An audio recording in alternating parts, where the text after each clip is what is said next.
हाँ जी, hello and welcome to all my dear students. क्या हाल चाल है आप लोगों के, कैसे हो भाई सब लोग।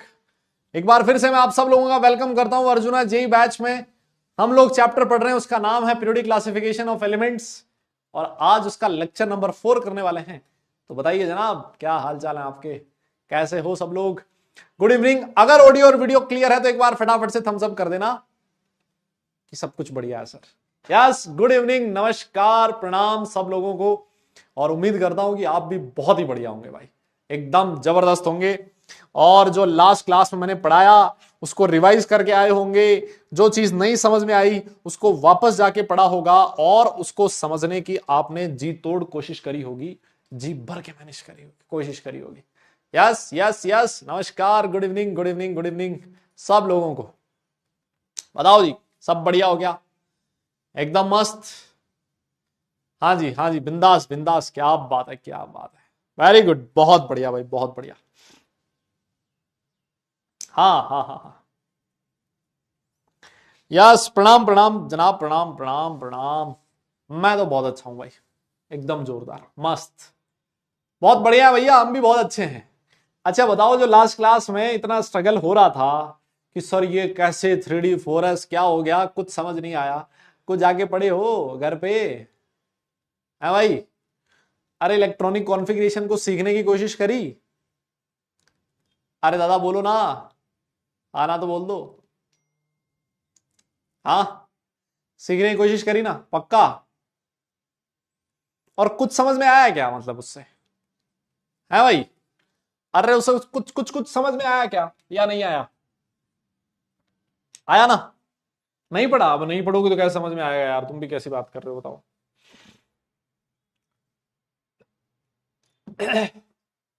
Yes yes. हाँ। तो देखो यार, मैं ऐसे ही ना आप लोगों के डाउट्स देख रहा था, है ना। मैं कमेंट्स वगैरह भी देखता रहता हूँ, जो आप लोग जैसे क्लास खत्म होती है और क्लास खत्म होने के बाद जो आप लोग बढ़िया बढ़िया कमेंट डालते रहते हो नीचे, है ना, क्लास में। तो वो भी मैं चेक करता रहता हूँ। इससे मुझे एक आइडिया लग जाता है कि क्लास में क्या माहौल है।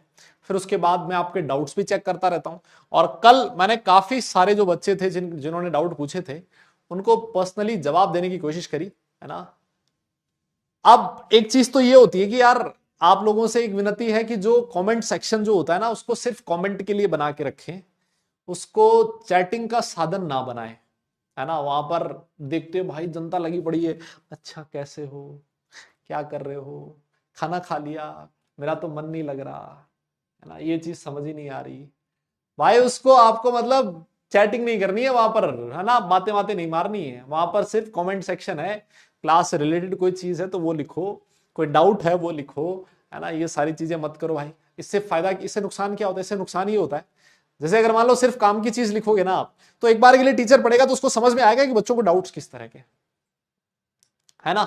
तो और अगर मान लो ऐसी सारी आप लोगों की चैटिंग भर रखी होगी ना, तो फिर टीचर पढ़ेगा ही नहीं उसको, है ना। वो अल्टीमेटली नुकसान तुम्हें है ना। दूसरी चीज देखो, एक और चीज जो मैं डाउट्स में देख रहा था कल, भाई डाउट्स में मैं देख रहा था तो उसमें मैक्सिमम जो क्वेश्चंस थे वो रिलेटेड थे डाउट के, related to the electronic configuration, है ना। हाँ, वो रिलेटेड किससे थे, इलेक्ट्रॉनिक कॉन्फ़िगरेशन से रिलेटेड थे। तो मुझे लगा कि एक्चुअली लोगों को इलेक्ट्रॉनिक कॉन्फ़िगरेशन में बहुत ज्यादा प्रॉब्लम है, और साथ साथ ये भी नहीं पता कि भाई फर्स्ट जो शेल होता है उसमें एफ सब शेल नहीं होता। कुछ बच्चों ने तो ऐसे डाउट पूछ रखे थे कि सर एक बात बताओ, आपने 1f की एनर्जी को तो लिखा ही नहीं कहीं ऑर्डर में, आपने 2f जो है ऑर्बिटल उसको तो एनर्जी में कहीं लिखा ही नहीं, आपने 2d क्यों नहीं मेंशन किया कहीं पर भी, ये तो कहीं आया ही नहीं। तब मुझे समझ में आया कि एक्चुअली अगर कोई बच्चा ये बोल रहा है कि 1f जो है वो एनर्जी का इंक्रीजिंग ऑर्डर में क्यों नहीं है, और ऐसे कितने ही बच्चे हैं जिन्होंने इस चीज से रिलेटेड डाउट पूछे, तो भाई मुझे लगा कि थोड़ा सा मैं 5-7-10 मिनट निकालूं आप लोगों के लिए। यस, और निकाल के थोड़ा सा आपको मैं बताऊं कि क्या थोड़ा सा कहानी होती है इलेक्ट्रॉनिक कॉन्फ़िगरेशन की। मोटा मोटा पूरा 100% तो मैं नहीं पढ़ा पाऊंगा, ऑब्वियस सी बात है, क्योंकि नहीं तो मेरा वो 2 लेक्चर ले जाएगा अगर क्वांटम नंबर और इलेक्ट्रॉनिक कॉन्फ़िगरेशन पढ़ाऊंगा तो, है ना। तो वो सारी चीजें मैं आपको बहुत ज्यादा डिटेल में नहीं पढ़ाऊंगा, लेकिन जो मेरे काम की आने वाली है ना, जो मेरे काम की है वो चीज मैं छोटी छोटी आपको बता देता हूं 5 से 10 मिनट में।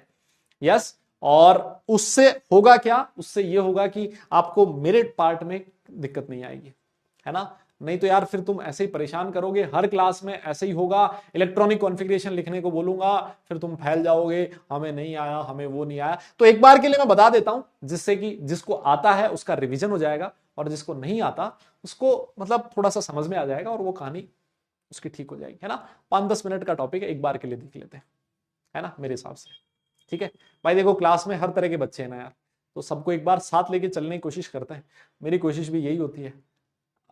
कई बार नहीं चल पाते हैं, है ना, क्योंकि कई बार बच्चे बहुत ज्यादा जानबूझ के पीछे छूट जाना चाहते हैं, है ना। मैं मतलब बोल ही रहा था कि भाई इतना पीछे मत छूटो, साथ साथ चलने की कोशिश करो, लेकिन जब आप नहीं समझने की कोशिश करते हो, आप पीछे चलते ही जाते हो, तो फिर उनको पकड़ पाना बहुत मुश्किल होता है। अभी क्योंकि हमारे 3 ही लेक्चर हुए हैं, तो मैं चाह रहा हूं कि सारे लोग एक बार साथ साथ चलें, तो बढ़िया रहेगा हमारे लिए। यस, तो आ जाओ जरा एक बार फटाफट से हम लोग इन सारी चीजों को देखेंगे। आज हम लोग क्या करने वाले, मॉडर्न पीरियोडिक टेबल हम लोग पढ़ रहे थे, उसमें हम लोग आज एलिमेंट्स को क्लासिफाई करेंगे एसपीडीएफ ब्लॉक्स में, और फिर उसके बाद मैं आपको कुछ मेथड्स बताऊंगा, कुछ तरीके बताऊंगा, जिससे आप लोग ग्रुप, ब्लॉक और पीरियड किसी भी एलिमेंट का प्रिडिक्ट कर सकते हो भागते भागते, ऐसे चंद सेकेंड्स में, है ना। फटाफट से देखो आओ। सबसे पहली चीज मैं आपको प्रकाश डालना चाहता हूं क्वांटम नंबर्स पे, है ना। किस पे प्रकाश डालना चाहता हूं, क्वांटम नंबर्स पे। फटाफट के लिए देख लेते हैं एक बार क्वांटम नंबर्स पे, ठीक है ना। सर क्वांटम नंबर कितनी होती है ना, चुपचाप सुन लेना। यस सर, क्वांटम नंबर होती है 4। एक होता है प्रिंसिपल क्वांटम नंबर, दूसरा होता है एजिमुथल क्वांटम नंबर, तीसरा होता है मैग्नेटिक क्वांटम नंबर, जिसको एम या फिर एम एल से लिखा होता है, और सर चौथा होता है स्पिन क्वांटम नंबर, या फिर एस या फिर एम एस से लिखा होता है। यस सर, ये जो प्रिंसिपल क्वांटम नंबर होता है, ये किसके बारे में बताता है, शेल के बारे में बताता है, इलेक्ट्रॉन जो होता है कौन से शेल में प्रेजेंट है। सर ये जो एजिमुथल क्वांटम नंबर होता है, ये सब शेल के बारे में बताता है, ठीक है। ये जो मैग्नेटिक क्वांटम नंबर होता है, ये इलेक्ट्रॉन के ऑर्बिटल के बारे में बताता है कि इलेक्ट्रॉन कौन से ऑर्बिटल में प्रेजेंट है। यस, ऑल राइट, ये 4 क्वांटम नंबर का सेट होता है। हमेशा ध्यान रखें, जो n का वैल्यू होगा वो हमेशा एक पॉजिटिव इंटीजर वैल्यू होगी। अगर कहीं पर लिखा है प्रिंसिपल क्वांटम नंबर 1, इसका मतलब first shell, n is equal to 2 मतलब इलेक्ट्रॉन सेकंड शेल में प्रेजेंट है। अगर n इज इक्वल टू 3 लिखा है, इसका मतलब इलेक्ट्रॉन थर्ड शेल में प्रेजेंट है। ये इलेक्ट्रॉन के शेल के बारे में बताता है ना। भाई तुम्हारी श्रद्धा है, लिखना हो तो लिख लो, और अगर तुम्हें आता है तो मत लिखो, है ना। मैं तो एक तरह से रिवाइज करवा रहा हूं आप लोगों की, ठीक है, बहुत बढ़िया। फिर उसके बाद जो हमारा एजिमुथल क्वांटम नंबर का वैल्यू होता है ना सर, ये 0 to n-1 होता है। कितना, 0 to n-1। हमेशा ध्यान रखें, एजिमुथल क्वांटम नंबर कभी भी n से बड़ा नहीं हो सकता, और n और l की वैल्यू कभी भी इक्वल भी नहीं हो सकती। आपका एजिमुथल क्वांटम नंबर 0 से n-1 के बीच में होगा। अगर मान लो कभी भी एजिमुथल क्वांटम नंबर की वैल्यू 0 लिखी है, इसका मतलब उसको बोला जाएगा एस सबशेल। एस सबशेल के लिए एजिमुथल क्वांटम नंबर 0 होता है। अगर मान लो एल का वैल्यू 1 लिखा है, इसका मतलब किसकी बात हो रही है, पी सबशेल की बात हो रही है। अगर मान लो एल का वैल्यू 2 लिखा है, इसका मतलब किसकी बात हो रही है, डी सबशेल की बात हो रही है। और अगर मान लो एल का वैल्यू 3 लिखा है, इसका मतलब कौन से सबशेल की बात हो रही है, एफ सबशेल की बात हो रही है। यस, ये चीज ध्यान रखें। मेरी बात समझ में आई, ठीक है सर। सर जो एस सबशेल होता है, हमेशा ध्यान रखें,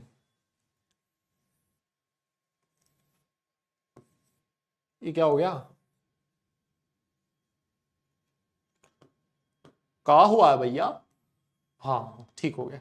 हाँ, हमेशा ध्यान रखें, जो फर्स्ट शेल होता है n इज इक्वल टू 1, जो फर्स्ट शेल होता है उसमें सिर्फ और सिर्फ एक ही सबशेल होता है।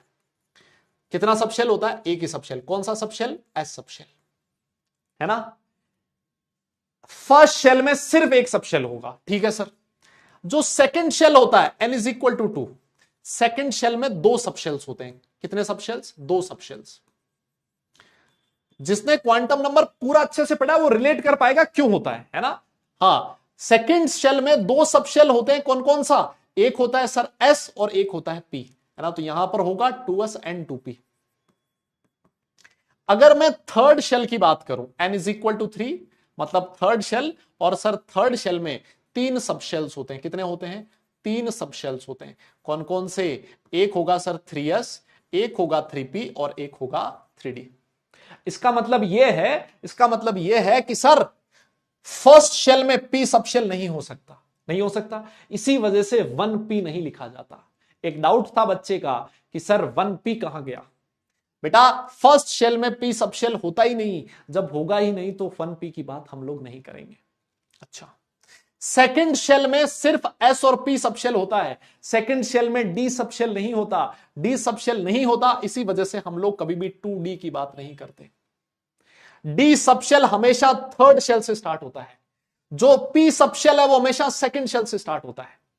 n इज इक्वल टू 4 की अगर मैं बात करूं, fourth shell, yes fourth shell की अगर आप लोग बात करोगे तो सर उसमें 4 सब शेल्स होते हैं, कितने सब शेल्स, 4 सब शेल्स, कौन कौन से, 4s, 4p, 4d and 4f, है ना। जो थर्ड शेल होता है उसमें कभी भी f सब शेल नहीं होता, f सब शेल हमेशा फोर्थ शेल से स्टार्ट होता है, इस चीज को आप लोग ध्यान में रखें।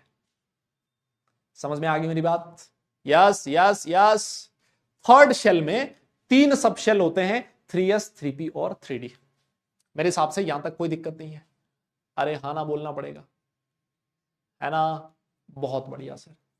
अब आगे चलो सर, जो s सब शेल होता है ना, s sub shell, sir s sub shell में एक ही ऑर्बिटल होता है, कितने ऑर्बिटल होते हैं, s सब शेल में एक ही ऑर्बिटल, ठीक है। सर जो p सब शेल होता है ना, सर p सब शेल में कितने ऑर्बिटल्स होते हैं, तीन ऑर्बिटल्स होते हैं सर p सब शेल में, तीन ऑर्बिटल्स होते हैं सर, कौन कौन से, px, py एंड pz, तीन ऑर्बिटल्स होते हैं सर, ठीक है। और आपको जानकर बड़ी खुशी होगी कि जो d सब शेल होता है, d सब शेल में कितने ऑर्बिटल्स होते हैं मुन्ना, सर 5 ऑर्बिटल्स होते हैं, कितने ऑर्बिटल्स, 5 ऑर्बिटल्स होते हैं, कौन कौन से, dxy, dyz, dzx, dx square Y square and dz square. मेरी बात समझ गए हो आप लोग, 5 ऑर्बिटल्स होते हैं। और जो हमारा f सब शेल होता है सर, f सब शेल में 7 ऑर्बिटल्स होते हैं, कितने, 7 ऑर्बिटल्स होते हैं। और इन 7 ऑर्बिटल्स का नामकरण अभी किया हुआ नहीं है ना, इनका नामकरण अभी करना बाकी है, ठीक है सर। एक जो ऑर्बिटल होता है, एक ऑर्बिटल में मैक्सिमम 2 इलेक्ट्रॉन्स आ सकते हैं, एक ऑर्बिटल में मैक्सिमम कितने आ सकते हैं, 2 इलेक्ट्रॉन। मुन्ना ऑर्बिटल को दिखाया जाता है ऐसे डिब्बे से, किससे दिखाया जाता है, डिब्बे से, और इस डिब्बे में 2 इलेक्ट्रॉन आ सकते हैं, लेकिन उनका स्पिन ऑपोजिट होना जरूरी है ना। एक डिब्बे में 2 इलेक्ट्रॉन है, इनका स्पिन होना जरूरी है, ऑपोजिट होना जरूरी है। आप एक डिब्बे में, एक ऑर्बिटल में 2 इलेक्ट्रॉन सेम स्पिन वाले नहीं रख सकते, ठीक है। अच्छा, अगर मान लो एक ऑर्बिटल में मैक्सिमम 2 इलेक्ट्रॉन आ सकते हैं, तो s सब शेल में एक ही ऑर्बिटल है, एक ही ऑर्बिटल है, इसका मतलब s सब शेल में मैक्सिमम 2 इलेक्ट्रॉन आप लोग फिल कर सकते हो, यस। जो p सब शेल है उसमें 3 ऑर्बिटल हैं, और एक ऑर्बिटल में मैक्सिमम 2 इलेक्ट्रॉन आ सकते हैं, इसका मतलब 3 ऑर्बिटल में सर मैक्सिमम आप लोग 6 इलेक्ट्रॉन्स फिल कर सकते हो p सब शेल में। d सब शेल में क्योंकि 5 ऑर्बिटल्स होते हैं, 5 ऑर्बिटल्स होते हैं, 5 ऑर्बिटल में मैक्सिमम 10 इलेक्ट्रॉन आप लोग फिल कर सकते हो, और 7 ऑर्बिटल में मैक्सिमम 14 इलेक्ट्रॉन आप लोग फिल कर सकते हो, है ना। ये बहुत इंपॉर्टेंट इंफॉर्मेशन है, क्या है कि फर्स्ट जो एस सब शेल में maximum 2 electron, P sub shell में maximum 6 electron, D sub shell में 10 इलेक्ट्रॉन, और एफ सब शेल में मैक्सिमम 14 इलेक्ट्रॉन्स आप लोग फिल कर सकते हो, ठीक है। अरे मेरी बात समझ गए क्या आप, दादा हाँ ना बोलना पड़ेगा, यस, बहुत बढ़िया, वेरी गुड, बहुत बढ़िया। आगे और चलो, बात करते हैं एनर्जी ऑफ ऑर्बिटल्स की, है ना, एनर्जी ऑफ ऑर्बिटल्स की। ऑर्बिटल्स की एनर्जी की बात कर लेते हैं महाराज, ठीक है। हाँ, ऑर्बिटल्स की एनर्जी की बात कर लेते हैं। हाँ, वो रूल वूल कुछ भी हो, देखो रूल रटने की जरूरत नहीं होती, कोई फॉर्मूला रटने की जरूरत नहीं है, क्वांटम नंबर में कोई फॉर्मूला नहीं याद करना होता, सारा सब कुछ समझना होता है ना। कोई फॉर्मूला नहीं याद करना होता, सब कुछ समझना होता है। हाँ, और देखो सर, एनर्जी ऑफ ऑर्बिटल्स जो होती है किसके लिए? मल्टी इलेक्ट्रॉन स्पीसीज के लिए। ऐसी स्पीसीज जिसमें एक से ज्यादा इलेक्ट्रॉन प्रेजेंट हो, मल्टी इलेक्ट्रॉन स्पीसीज के लिए जो एनर्जी ऑफ ऑर्बिटल्स होती है वो किससे चेक की जाती है? N+L रूल से देखी जाती है। किससे? N+L रूल से। N+L रूल क्या कहता है कि अगर मान लो दो ऑर्बिटल हैं, जिस ऑर्बिटल के लिए N+L की वैल्यू ज्यादा होगी, N+L की वैल्यू ज्यादा होगी जिस ऑर्बिटल की, उस ऑर्बिटल की एनर्जी भी ज्यादा होगी। यस, तो अगर मैं आपसे पूछूं, एक दे रखा है 1s, एक दे रखा है 2s, एक दे रखा है 2p, एक दे रखा है 3s और एक दे रखा है 3p, बताइए किसकी एनर्जी ज्यादा है? तो देखो 1s लिखा है, इसका मतलब ये जो 1 होता है ना, ये होता है प्रिंसिपल क्वांटम नंबर, तो n इज इक्वल टू 1 हो गया। और अभी मैंने आपको बोला s सबशेल के लिए l कितना होगा? 0, तो 1s के लिए n+l कितना हो गया? 1 हो गया सर, ठीक है। 2s का प्रिंसिपल क्वांटम नंबर 2 और s सबशेल के लिए l का वैल्यू 0 होता है, यस, तो n+l का वैल्यू कितना हो गया? बोलो, 2 हो गया, है ना सर। 2p लिखा है, 2p मतलब प्रिंसिपल क्वांटम नंबर 2 और p सबशेल का अभी मैंने बोला अजीमुथल क्वांटम नंबर 1 होता है, तो सर n+l का वैल्यू कितना हो जाएगा? 3 हो जाएगा। यस, 3s को छोड़ दो, इसमें से 3p लिखो भी। सर 3p मतलब n का वैल्यू हो गया 3 और p मतलब l का वैल्यू 1, तो इसका n+l कितना है? 4 है। सर जैसे जैसे n+l की वैल्यू बढ़ेगी, एनर्जी की वैल्यू बढ़ेगी, तो ये एनर्जी का ऑर्डर होता है। दादा खाना बोलना पड़ेगा, यहां तक ठीक है? ठीक है सर। सर अगर मान लो दो ऑर्बिटल्स ऐसे हैं जिनका n+l सेम है, तो इफ n+l इज सेम, अगर मान लो n+l की वैल्यू सेम है, तो जिसका n ज्यादा होगा उसकी एनर्जी ज्यादा होगी। सर एग्जांपल दो इसका, जैसे मान लो मैंने लिखा है 2p और 3s, इसका n is equal to 2, l is equal to 1, तो n+l इज इक्वल टू 3 हो गया। और 3s में देखो n का वैल्यू 3 और s के लिए l का वैल्यू 0, तो इसका भी n+l कितना हो गया? 3 हो गया। अगर मान लो दो ऑर्बिटल का n+l सेम है, तो n चेक करना है, जिसका n बड़ा होगा उसकी एनर्जी ज्यादा होगी, जिसका n ज्यादा होगा उसकी एनर्जी ज्यादा होगी। कोई बोलेगा क्या? यस, मेरे हिसाब से कोई दिक्कत नहीं है। ऐसे ही मान लो अगर मैं तुमसे पूछूं 3D और 4s में बताओ। सर 3D का मतलब हो गया n इज इक्वल टू 3 और d सबशेल के लिए l इज इक्वल टू 2 होता है। 3D और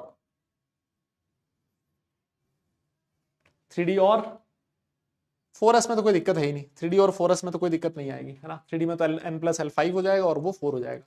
मेरी बात समझ में आ गई? ये दो रूल होते हैं।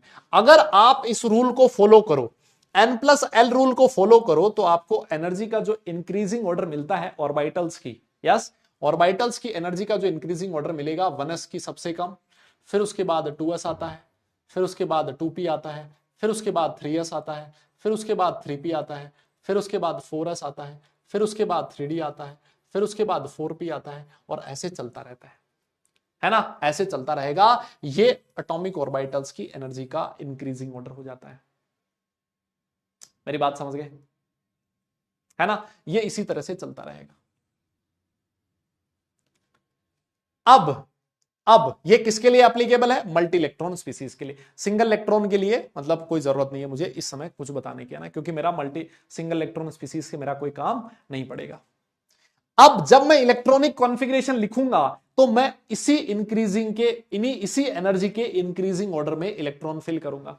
एस में 2 आ सकते हैं मैक्सिमम, पी में 6, डी में 10 और एफ में 14 आ सकते हैं। फिर मैंने आपको एक और तरीका बताया था, एसएसपी, एसपीएस, डीपीएस, डीपीएस। अगर आपको कोई बड़ा इलेक्ट्रॉनिक कॉन्फ़िगरेशन लिखना है, तो आप लोग इसका सहारा ले सकते हो, है ना, इसका सहारा ले सकते हो, एफडीपीएस, एफडीपीएस। इसकी हेल्प से आप लोग इलेक्ट्रॉनिक कॉन्फ़िगरेशन बड़े आराम से, कितना भी बड़ा इलेक्ट्रॉनिक कॉन्फ़िगरेशन हो, आप लोग इसकी हेल्प से उसको फाइंड कर सकते हो।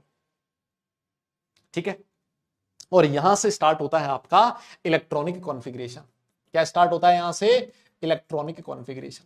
अगर आपने इतनी चीजें देख ली ना, तो अब आपको इलेक्ट्रॉनिक कॉन्फ़िगरेशन लिखने में कभी कोई दिक्कत आ ही नहीं सकती, है ना, कभी दिक्कत नहीं आएगी। Electronic configuration.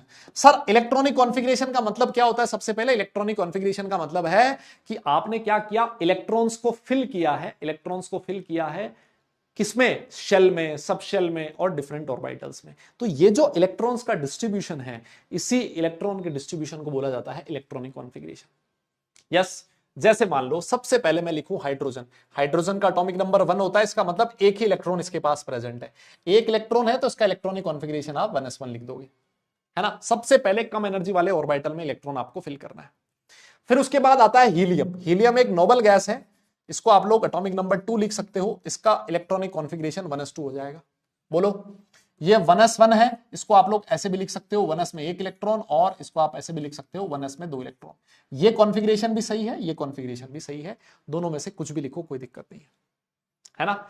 हीलियम के बाद आता है लिथियम। लिथियम का एटॉमिक नंबर 3 होता है, 3 एटॉमिक नंबर है, मतलब इसके पास 3 इलेक्ट्रॉन है, 3 इलेक्ट्रॉन फिल करने, तो देखो 1s में तो 2 आ जाएंगे, 1s के बाद किसमें आएगा इलेक्ट्रॉन, 2s में, तो ये हो गया 1s2 2s1।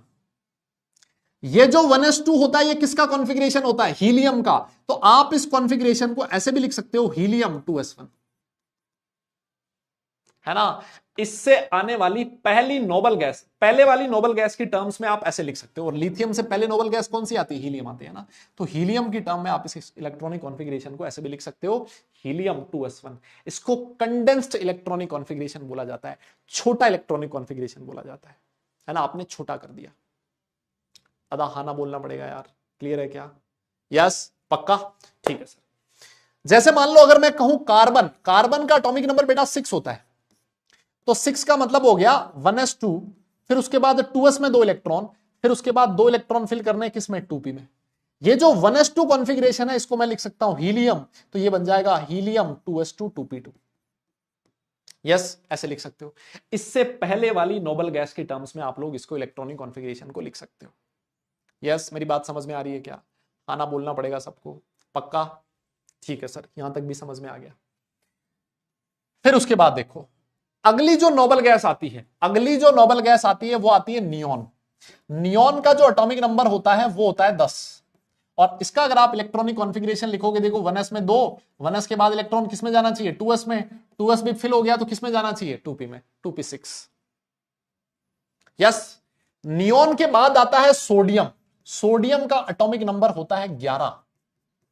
11 मतलब देखो 10 इलेक्ट्रॉन तो आपने फिल कर दिए, 1s2 2s2 2p6, और अगला इलेक्ट्रॉन किसमें जाएगा, 3s1 में। अब सुनो, सोडियम से पहले वाली नोबल गैस कौन सी है, नियॉन है। नियॉन मतलब ये वाला कॉन्फ़िगरेशन, तो अगर आप नियॉन की टर्म में इस कॉन्फ़िगरेशन को लिखना चाहो तो ये हो जाएगा नियॉन 3s1। ये इतना बड़ा कॉन्फ़िगरेशन ना लिख के आपने इतने में निपटा दिया, this is neon 3s1। Yes, अच्छा सर अगला कॉन्फ़िगरेशन आता है, मान लो फॉस्फोरस। फॉस्फोरस होता है sir Z is equal to 15। 15 आप ऐसे लिख सकते हो 1s में 2, फिर 2s में 2, 2p में 6, 10 इलेक्ट्रॉन आ गए, फिर आएगा 3s में 2 12, 3s के बाद एनर्जी आती है 3p की, उसमें 3 15। आप इसको छोटा लिखना चाहते हो तो इससे पहले वाली नोबल गैस कौन सी होती है, ये वाली नियॉन। नियॉन लिखते ही आपने क्या लिख दिया, 10 लिख दिया, यूं मानो आप ऐसे माना करो, नियॉन लिखते ही 10 लिख दिया, फिर उसके बाद आ जाएगा 3s2 3p3। मेरी बात शायद आपको समझ में आ रही है, यस बोलना पड़ेगा, अरे बोलो बोलो सर। इसके बाद जो नोबल गैस आती है वो आती है आर्गन। आर्गन होता है सर 18। सर इसका कॉन्फ़िगरेशन होता है 1s2 2s2 2p6 3s2 3p6। अगर मान लो मैं तुमसे कहूं आर्गन के बाद आता है potassium, Z is equal to 19 का कॉन्फ़िगरेशन लिखो, तो आप पता है क्या लिखोगे, सर देखो 18 तो हो गया, 2p6, 2p6 के बाद 3s2 3p6, 3p6 के बाद एनर्जी आएगी किसकी, 4s की, 4s1। अगर आप इसको छोटा लिखना चाहते हो तो ये किसका कॉन्फ़िगरेशन है, आर्गन का, ये हो जाएगा आर्गन 4s1। मेरी बात शायद आपको समझ में आ रही है, यस। जैसे मान लो स्कैंडियम होता है sir, scandium Z is equal to 21 होता है। सर इसका कॉन्फ़िगरेशन 21 इलेक्ट्रॉन फिल कर रहे हैं, तो देखो 2s2 2p6, 2p6 के बाद 3s में 2, फिर उसके बाद 3p6 4s2, ये हो गए 20। अगला इलेक्ट्रॉन 4s के बाद किस में जाएगा, 3d में जाएगा। अगर आप इसको छोटा लिखना चाहते हो तो इसको आप, ये वाला कॉन्फ़िगरेशन किसका हो गया, आर्गन 4s2 3d1 लिख सकते हो, यस 4s2 3d1 लिख सकते हो। मेरी बात समझ में आ रही है, अरे बोलो तो सही। जैसे ही आपने आर्गन लिखा, आपको एनर्जी के इंक्रीजिंग ऑर्डर में ऑर्बिटल्स को फिल करना है। सबसे पहले 1s को फिल करना है, मैक्सिमम 2 इलेक्ट्रॉन आ सकते हैं। फिर उसके बाद 2s को फिल करना है, मैक्सिमम 2 इलेक्ट्रॉन आ सकते हैं। फिर उसके बाद 2p को फिल करना है, मैक्सिमम 6 इलेक्ट्रॉन आ सकते हैं। तो इलेक्ट्रॉन आप फिल करते जाओ करते जाओ करते जाओ, जितना एटॉमिक नंबर है उतने इलेक्ट्रॉन आप लोग फिल कर दो। यस, क्लियर है क्या? है ना? तो ये इलेक्ट्रॉनिक कॉन्फ़िगरेशन है, बस क्या है इसमें दिक्कत? बीच में एक्सेप्शन आ जाते हैं, क्रोमियम आ गया और फिर उसके बाद तुम्हारा कॉपर आ गया, वो एक्सेप्शनल इलेक्ट्रॉनिक कॉन्फ़िगरेशन में इलेक्ट्रॉनिक कॉन्फ़िगरेशन आप लोग लिख देते हो, है ना? अरे मेरी बात समझ में आ रही है क्या दादा? बोलना पड़ेगा। अब देखो, कल मैंने एक चीज लिखवाई थी, है ना, वो कंफ्यूजन भी यहीं से सॉल्व हो जाएगा। मैंने आपसे कहा था फर्स्ट शेल जो होता है ना, फर्स्ट शेल में आप लोग 2 इलेक्ट्रॉन फिल कर सकते हो। मैंने 2 इलेक्ट्रॉन के साथ ऐसे लिख दिया था, 2 इलेक्ट्रॉन मतलब 2 एलिमेंट डाल सकते हो। तो बहुत सारे बच्चों ने डाउट पूछा था कि आपने इलेक्ट्रॉन और एलिमेंट को बराबर कैसे लिख दिया। मैंने ये लिखा था कि जो सेकंड शेल होता है, सेकंड शेल में मैक्सिमम 8 इलेक्ट्रॉन आ सकते हैं, इसका मतलब सेकंड शेल में मैक्सिमम 8 एलिमेंट्स आ सकते हैं। मैंने ऐसे लिख दिया था। बहुत सारे बच्चों ने पूछा था कि सर कैसे लिख दिया आपने, 8 एलिमेंट कैसे लिख दिया, इलेक्ट्रॉन और एलिमेंट को बराबर कैसे लिख दिया? देखो आप ऐसे समझो, Z इज इक्वल टू 1 का मतलब समझते हो? इसका मतलब इसके पास कितना इलेक्ट्रॉन है? 1 इलेक्ट्रॉन। हीलियम Z2, इसका मतलब इसके पास कितने इलेक्ट्रॉन है? 2 इलेक्ट्रॉन। तो मेरे भाई देख, जब इलेक्ट्रॉन चेंज हुआ तो एलिमेंट भी चेंज हो गया। 2 इलेक्ट्रॉन मतलब 2 एलिमेंट। यहां देख, इसके पास Z इज इक्वल टू 3 है, मतलब इलेक्ट्रॉन कितने हैं? 3 है। इलेक्ट्रॉन चेंज हुआ, फर्दर एलिमेंट चेंज हो गया। 3 इलेक्ट्रॉन मतलब 3 एलिमेंट। 2 इलेक्ट्रॉन मतलब 2 एलिमेंट, 3 इलेक्ट्रॉन मतलब 3 एलिमेंट, तो 8 इलेक्ट्रॉन मतलब 8 एलिमेंट। 18 इलेक्ट्रॉन मतलब 18 एलिमेंट, और 32 इलेक्ट्रॉन मतलब 32 एलिमेंट। मेरी बात समझ में आ गई क्या? ए दादा बोलना है यार, ठीक है? ये बात समझ में आई? ठीक है, बहुत बढ़िया। तो ये इस तरह से आप लोग इलेक्ट्रॉनिक कॉन्फ़िगरेशन लिखते हो भाई। अब मैंने आपसे ये कहा था कि भाई बड़ा इलेक्ट्रॉनिक कॉन्फ़िगरेशन आ जाए फिर क्या करेंगे, उसका एक एग्जांपल मैंने आपको लास्ट क्लास में दिया था। आज भी मैं बड़े इलेक्ट्रॉनिक कॉन्फ़िगरेशन को कैसे मैनेज करना होता है उसको मैं आज भी कुछ एग्जांपल्स दूंगा आपको, है ना? तो थोड़ा थोड़ा चीजें समझ में आएगी अगर आप लोग समझने की नियत से बैठोगे तो, है ना? ये कंडेंस्ड इलेक्ट्रॉनिक कॉन्फ़िगरेशन लिखना मतलब ये प्रैक्टिस के साथ आएगा, है ना? ये एकदम से नहीं आएगा। अब भाई मैं तो बहुत सालों से लिख रहा हूं, तो मैं तो खट से लिख देता हूं, है ना? लेकिन ये जब आप प्रैक्टिस करोगे ना खूब सारी, तब आप कंडेंस्ड इलेक्ट्रॉनिक कॉन्फ़िगरेशन आसानी से लिख पाओगे। और यहां पर एक चीज और देखो, अगर मैं तुमसे पूछूं स्कैंडियम कौन से पीरियड का एलिमेंट है, बताओ स्कैंडियम कौन से पीरियड का एलिमेंट है? इलेक्ट्रॉनिक कॉन्फ़िगरेशन तुम्हारे सामने लिखा है, इलेक्ट्रॉनिक कॉन्फ़िगरेशन तुम्हारे सामने लिखा है, बताओ ये स्कैंडियम इस इलेक्ट्रॉनिक कॉन्फ़िगरेशन से कौन से पीरियड का एलिमेंट दिख रहा है तुम्हें? हाँ बताओ बताओ, कौन से पीरियड में दिख रहा है तुम्हें? यस यस यस, बताओ बताओ। हम्म,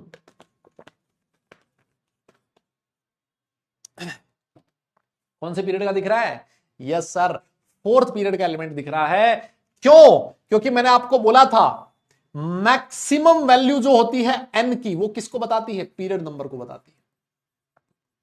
आपने इसका इलेक्ट्रॉनिक कॉन्फ़िगरेशन लिखा, प्रिंसिपल क्वांटम नंबर की मैक्सिमम वैल्यू कितनी है? 4।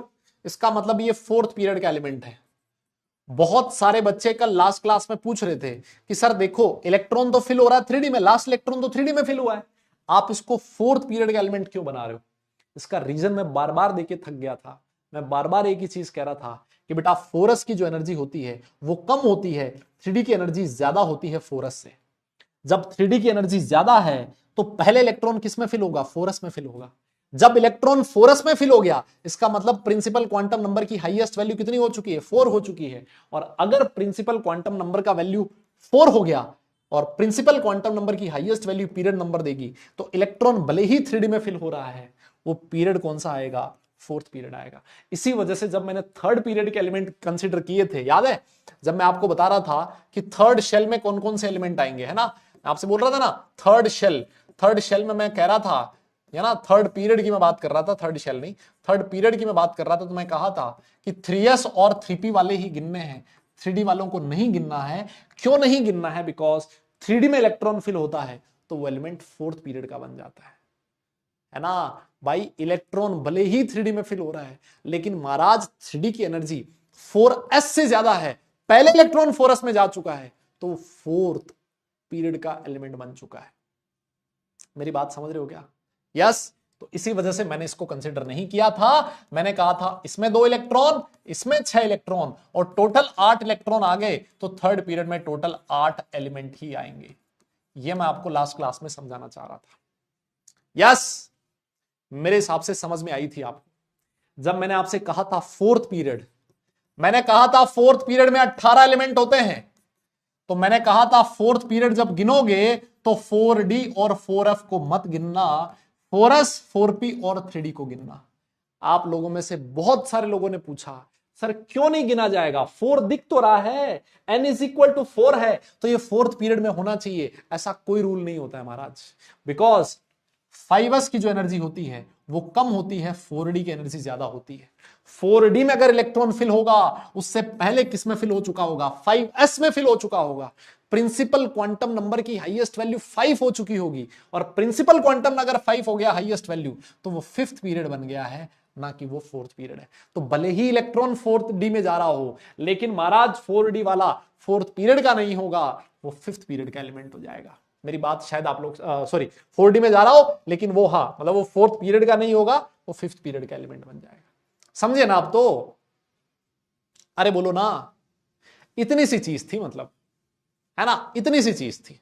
तो पहले तो अपने दिमाग से ये निकाल देना कि 4D और 4F लिखा है, इसका मतलब इलेक्ट्रॉन 4D में फिल हो रहा है, तो मतलब फोर्थ पीरियड है ना। ऐसा अगर भूसा दिमाग में भरा है तो उसको हटा देना, है ना। इस 4 से फोर्थ पीरियड का कोई लेना देना नहीं है। पीरियड डिसाइड होता है इलेक्ट्रॉनिक कॉन्फ़िगरेशन में, जो प्रिंसिपल क्वांटम नंबर की हाईएस्ट वैल्यू होती है, उससे पीरियड डिसाइड होता है। यहां पे 4F, ये 4F में इलेक्ट्रॉन फिल होता है तो सिक्स्थ पीरियड का एलिमेंट होता है, याद आया, है ना। ये डिफरेंस होता है।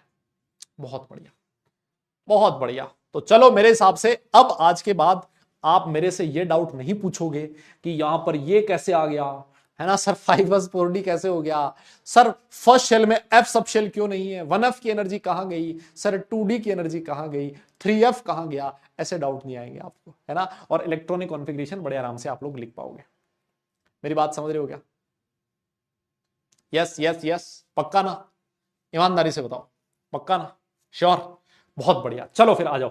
तो अब हम लोग अपने टॉपिक पे चलते हैं, जहां पर हम लोग कल पढ़ रहे थे, है ना। अपने टॉपिक पे चलते हैं। तो मैं आपको कल मॉडर्न पीरियोडिक टेबल में ये जो अपनी पीरियोडिक टेबल थी, ये बना के मैं दिखा चुका था, है ना। और इसके बाद मैंने आपसे ये भी चीज बोली थी, एक डिस्कशन इस पे भी हो रहा था, लेंथेनॉइड वाले पे, है ना। बहुत सारे लोग बोल रहे थे सर जो 57 है वो यहां आना चाहिए, है ना। सर 57 जो होता है, सर वो तो हमने पढ़ा है लेंथेनॉइड सीरीज का मेंबर होता है। मैं कह के थक गया था। 58 से 71 तक ये जो 14 एलिमेंट हैं, यही लेंथेनॉइड में आएंगे, है ना। देखो, यहां पर आप अपना दिमाग भी लगा सकते हो, अपना कॉमन सेंस भी यूज कर सकते हो। मुझे एक बात बताओ, लेंथेनॉइड का मतलब हो गया इलेक्ट्रॉन किसमें फिल हो रहा है, 4F सीरीज, इसको 4F सीरीज एलिमेंट भी तो कहते हैं। और 4F, अभी मैंने आपसे बोला 4F आ गया ना, F सबशेल में मैक्सिमम कितने इलेक्ट्रॉन आ सकते हैं, 14 इलेक्ट्रॉन, 14 इलेक्ट्रॉन आ सकते हैं। और 14 इलेक्ट्रॉन का मतलब हो गया 14 एलिमेंट आ सकते हैं 4F में। अरे मेरे भाई, अगर 14 एलिमेंट है तो ये 14 ही तो है। 15वां ये जो लेंथेनम है, इसको कहां फिल करोगे 4F में, कहां फिल करोगे 4F में, समझे? यस यस यस, समझ गए क्या? पक्का ना? पक्का। मैंने आपसे फिर एक चीज बोली थी, मैंने कहा था लेंथेनम जो होता है कई बार लेंथेनोइड के साथ पढ़ा जाता है। साथ पढ़ने का रीजन क्या है? बिकॉज लेंथेनम जो होता है ना, इसकी प्रॉपर्टीज इन लेंथेनोइड के सिमिलर होती है लगभग, इस वजह से, है ना, इस वजह से। अरे बेटा, यहां जो भी लिखा हो 58 से 71 है, हाँ लेंथेनोइड 50 यहां पर लिखा है ना, वो गलत लिखा होगा। देखो यहां दिख तो रहा है लेंथेनोइड 58 से 71, है ना, 58 से 71, हाँ यस 58 से 71, वो गलत दिखा होगा। ठीक है, लेंथेनम की जो प्रॉपर्टीज होती है वो इनके सिमिलर होती है, इस वजह से लेंथेनम को इसके साथ रख के पढ़ लिया जाता है। लेकिन लेंथेनोइड मतलब 58 से 71। यस, ठीक है भाई, आओ आओ आओ। हाँ, गूगल कर लो, गूगल, गूगल पे सारी बातें सही लिखी होती है ना। क्यों? गूगल पे तो आप जैसे लोग भी लिख सकते हो, है ना। अब तुम जो लिखोगे वो सही होगा, इसका क्या भरोसा, है ना। हाँ, तो गूगल, गूगल पे ज्यादा विश्वास मत करो, है ना। गूगल तुमसे ज्यादा पढ़ा लिखा नहीं है। गूगल क्या करता है, सिर्फ गूगल एक काम करता है, जितने लोगों ने लिखा है उसको एक जगह लाके पटक देता है। ये लो, देख लो, अब तुम डिसाइड कर लो कौन सा सही है कौन सा गलत है, बस इतना काम करता है गूगल, और कोई काम नहीं है गूगल का, ठीक है ना। हाँ, तो उसके चक्कर में पड़ोगे ना तो फिर परेशानी होगी। आइए, तो मैं आपसे कह रहा था classification of element into S P D and F block, है ना, एलिमेंट को कैसे क्लासिफाई करें।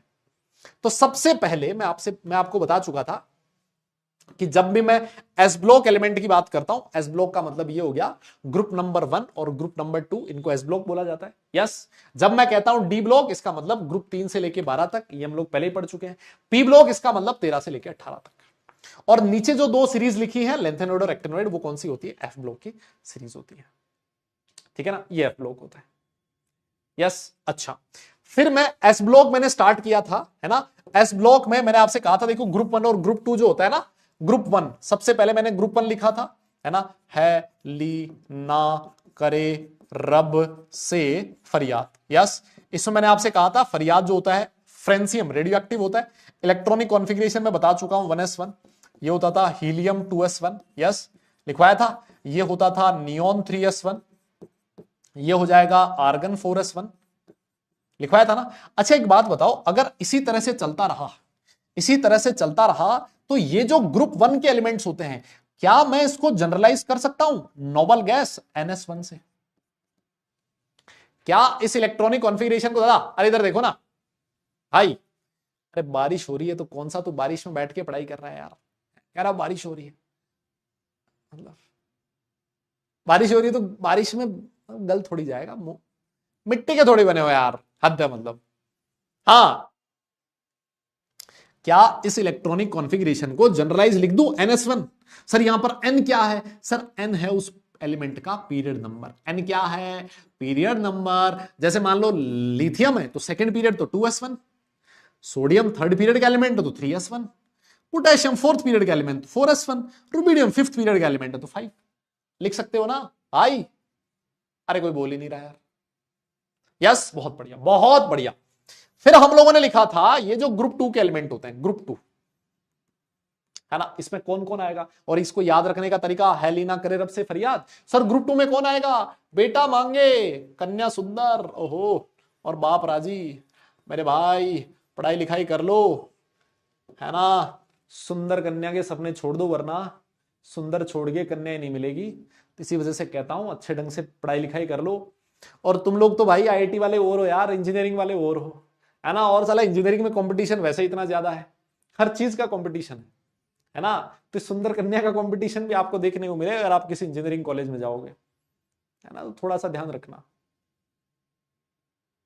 हाँ, तो यहां पर सर इलेक्ट्रॉनिक कॉन्फ़िगरेशन आपने लिख दिया था, ये होता है हीलियम 2s2, है ना, 2s2 होता है सर। ये होता है सर नियोन 3s2, है ना। ये होता है सर आर्गन 4s2, ये होगा सर क्रिप्टन 5s2। तो सर एक काम करो, इसको ऐसे लिख दे, क्या जनरलाइज कर दे इलेक्ट्रॉनिक कॉन्फ़िगरेशन को, जनरलाइज कर दिया NS2, noble gas NS2, this is your group 2 elements, है ना, है ना, है ना, है ना। लिख सकते हैं? यस यस यस, लिख सकते हैं क्या? अरे बोलो, लिख सकते हैं ना? इस इलेक्ट्रॉनिक कॉन्फ़िगरेशन को जनरलाइज किया जा सकता है NS2। मतलब मेरा जो ब्रांच था ना, मेरा ब्रांच IT था, है ना। और IT में क्या था, हम लोग 90 लोगों का बैच था, उसमें लगभग 30 गर्ल्स थी, है ना, 30 लड़कियां थी, कन्याएं थी। और वहीं पर मेरे दोस्त जो थे वो मैकेनिकल में थे। तो जैसे ही मैं कॉलेज में गया ना, तो मुझे ऐसा, कॉलेज में ऐसा होता है कि IT का जो वो सारा क्लासेस वगैरह लगती हैं, डिपार्टमेंट होता है वो अलग होता है, मैकेनिकल का अलग होता है, सिविल का अलग होता है।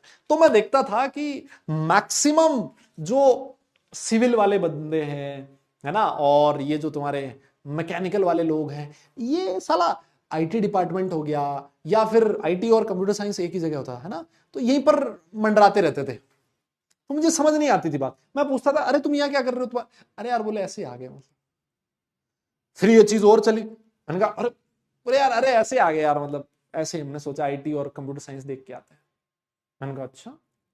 फिर एक दिन मुझे पता लगा कि जो मैकेनिकल ब्रांच था, मैकेनिकल में 90 लोगों की सीट थी, उसमें एक लड़की थी। अब तुम समझ लो वो लोग क्यों पाए जाते थे IT और कंप्यूटर साइंस में, है ना। तुम समझ सकते हो। इसीलिए मैं कहता हूं भाई कंपटीशन खूब है, इसी वजह से थोड़ा पढ़ाई लिखाई अच्छे से करो, है ना, तो सारा सब कुछ काम ठीक हो जाएगा, है ना। हाँ, आ जा, बेटा मेरा कॉलेज था एनआईटी जयपुर। हाँ एनआईटी जयपुर, एनआईटी जयपुर। ठीक है ठीक है, यस यस। हाँ अब सुनो मेरी बात। अब देखो यहां पर मैं एक छोटी सी चीज और बताता हूं। ये जो हाइड्रोजन है ना, हाइड्रोजन, भाई इस हाइड्रोजन पे बड़ा बवाल है ना। ये जो हाइड्रोजन है ना, इस हाइड्रोजन पे बड़ा बवाल है। बवाल क्यों है? बिकॉज ये जो हाइड्रोजन होता है ना, इस हाइड्रोजन की कुछ प्रॉपर्टीज आपको अगर याद हो तो मैंने मेंडलीव में भी बताया था। हाइड्रोजन की बेटा कुछ प्रॉपर्टीज ऐसी होती हैं जो 1s ग्रुप के सिमिलर होती हैं, सॉरी फर्स्ट ग्रुप के सिमिलर होती है ना, ग्रुप नंबर 1 के सिमिलर होती हैं। और कुछ प्रॉपर्टीज ऐसी होती हैं जो 17th ग्रुप जो होता है ना, जिसको आप लोग हेलोजेंस कहते हो, उसके सिमिलर भी होती है ना। यस लेकिन सर फिर हाइड्रोजन को ग्रुप 1 में क्यों लिख रखा है? बिकॉज इसका जो इलेक्ट्रॉनिक कॉन्फ़िगरेशन होता है ना, वो ग्रुप 1 के जैसा होता है। ठीक है, तो जब भी ये जो हाइड्रोजन होता है ना, इसी वजह से आप देखोगे हाइड्रोजन को कई जगह पर बिल्कुल अलग पढ़ाया जाता है। हाइड्रोजन जो है ना, जब मैं आपको ग्रुप 1 एलिमेंट की प्रॉपर्टीज बताऊंगा ना, तो उसमें मैं हाइड्रोजन को इंक्लूड नहीं करूंगा ज्यादा। क्यों? बिकॉज हाइड्रोजन की सारी प्रॉपर्टीज ग्रुप 1 के सिमिलर नहीं होती। कुछ ग्रुप 1 के सिमिलर और कुछ ग्रुप 17 के सिमिलर। ये होते हैं नॉन मेटल्स, ये होते हैं मेटल्स। तो हाइड्रोजन की प्रॉपर्टीज दोनों के सिमिलर होती है। मेरी बात समझ रहे हो? इसी वजह से कई बार जब ग्रुप 1 लिखते हो, जब मैं लिखता हूं कि ग्रुप 1 के जो एलिमेंट्स होते हैं, यस ग्रुप 1 के जो एलिमेंट्स होते हैं उनको अल्कली मेटल्स बोला जाता है। याद है ना आपको? अल्कली मेटल्स बोला जाता है। तो जनरली उसमें हम लोग हाइड्रोजन को इंक्लूड नहीं करते। और यही रीजन है, देखो आप लोग देखोगे ना, ये एनसीईआरटी की है, ये वाली जो आपको फोटो दिख रही है एनसीईआरटी की है। इस फोटो में आप लोग चेक कर सकते हो, ये जो हाइड्रोजन है ना, इसको अलग से लिखा गया है ना, देख लो अलग से लिखा गया है। ग्रुप 1 में नहीं लिख रखा, इसको अलग से लिखा गया। बिकॉज ये हाइड्रोजन है ही साला अलग ही है ना, इसकी प्रॉपर्टीज का लफड़ा ही अलग है। इसी वजह से हाइड्रोजन एक पूरा चैप्टर अलग से पढ़ते हैं हम लोग, है ना। हाइड्रोजन को कभी भी एस ब्लॉक एलिमेंट के साथ नहीं पढ़ा जाता है, ठीक है ना।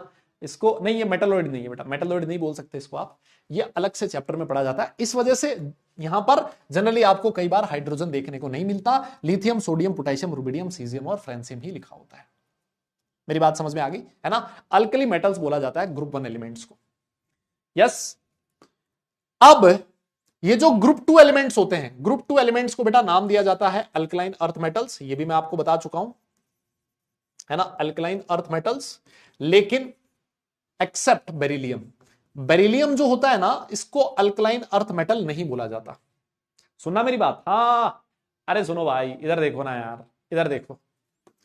जो बेरिलियम है वो सेकंड ग्रुप का मेंबर तो है, लेकिन अल्कलाइन अर्थ मेटल कहलाने की जो कंडीशन है, उस कंडीशन को बेरिलियम फुलफिल नहीं करता। इस वजह से बेरिलियम को अल्कलाइन अर्थ मेटल नहीं कहा जाता। हां बेरिलियम एस ब्लॉक का एलिमेंट है, बिल्कुल है। और जो बेरिलियम है सर वो क्या ग्रुप 2 का एलिमेंट है, बिल्कुल है। लेकिन क्या ये अल्कलाइन अर्थ मेटल है? नहीं। यस मेरी बात समझ में आ गई? कोई बोल ही नहीं रहा। अब सर इसको अल्कली मेटल क्यों कहते हैं, अल्कलाइन अर्थ मेटल क्यों कहा जाता है, और बेरिलियम अल्कलाइन अर्थ मेटल क्यों नहीं है? इसका रीजन अभी आपको नहीं पता लगेगा, जब मैं आपको एस ब्लॉक एलिमेंट पढ़ाऊंगा उस दिन पता लगेगा। ठीक है ना। तो इतना आपको वेट करना पड़ेगा। ठीक है सर। सर एक बात बताओ, अगर मान लो एस ब्लॉक एलिमेंट का जनरल इलेक्ट्रॉनिक कॉन्फ़िगरेशन लिखना हो, मुझे क्या लिखना हो? जनरल इलेक्ट्रॉनिक कॉन्फ़िगरेशन लिखना हो, है ना, जनरल इलेक्ट्रॉनिक कॉन्फ़िगरेशन लिखना हो। वैलेंस शेल का तो बताऊं कैसे लिखा जाएगा। जनरल इलेक्ट्रॉनिक कॉन्फ़िगरेशन लिखा जाता है बेटा, नोबल गैस तो आएगा ही NS1 से 2, है ना। This is the general electronic configuration of S block elements. ये जनरल इलेक्ट्रॉनिक कॉन्फ़िगरेशन किसका है? एस ब्लॉक एलिमेंट का है। यस एस ब्लॉक एलिमेंट्स का है। अगर मान लो NS1 हुआ तो ग्रुप 1 हो जाएगा, NS2 हुआ तो ग्रुप 2 हो जाएगा। क्या मेरी बात सही है क्या? यस और ये जो प्रॉपर्टीज थी ये तो हम लोगों ने देखी है था भाई। ये जो सारी की सारी मेटल्स होती है ना, सॉफ्ट मेटल्स होती है, इनका मेल्टिंग और बॉइलिंग पॉइंट बहुत कम होता है। सोडियम को देखा है कभी? है भाई? बेटा अल्कलाइन अर्थ मेटल क्या होता है, मैंने बोला ना आपको, मैं समझाऊंगा आगे एस ब्लॉक जब पढ़ाऊंगा ना उस समय। अभी सिर्फ इतना सा ध्यान रखो। सोडियम को देखा कभी? हाथ में लिया है क्या? सोडियम को ना आप ऐसे चाकू से काट सकते हो, मेटल है फिर भी बहुत ही सॉफ्ट होता है ना, चाकू से कट जाता है ऐसे, चाकू से, समझ रहे हो। तो सॉफ्ट मेटल्स होती है, इनका मेल्टिंग और बॉइलिंग पॉइंट कम होता है। दे आर ऑल मेटल्स, है ना, ये सारे के सारे मेटल्स होते हैं। और मैं फिर कह देता हूं, मैंने इसमें हाइड्रोजन को इंक्लूड नहीं किया है। ठीक है। मेटल्स की जो रिएक्टिविटी होती है वो डाउन द ग्रुप जाने पर इंक्रीज करती है। क्यों इंक्रीज करती है आगे मैं रिएक्टिविटी ऑफ मेटल्स पढ़ाऊंगा, उसमें बताऊंगा, है ना। अभी सिर्फ हम लोग एस ब्लॉक एलिमेंट के बारे में हल्का सा इंट्रोडक्शन देख रहे हैं। पूरा डिटेल में एस ब्लॉक एलिमेंट पूरा चैप्टर है, मैंने आपसे बोला लास्ट क्लास में।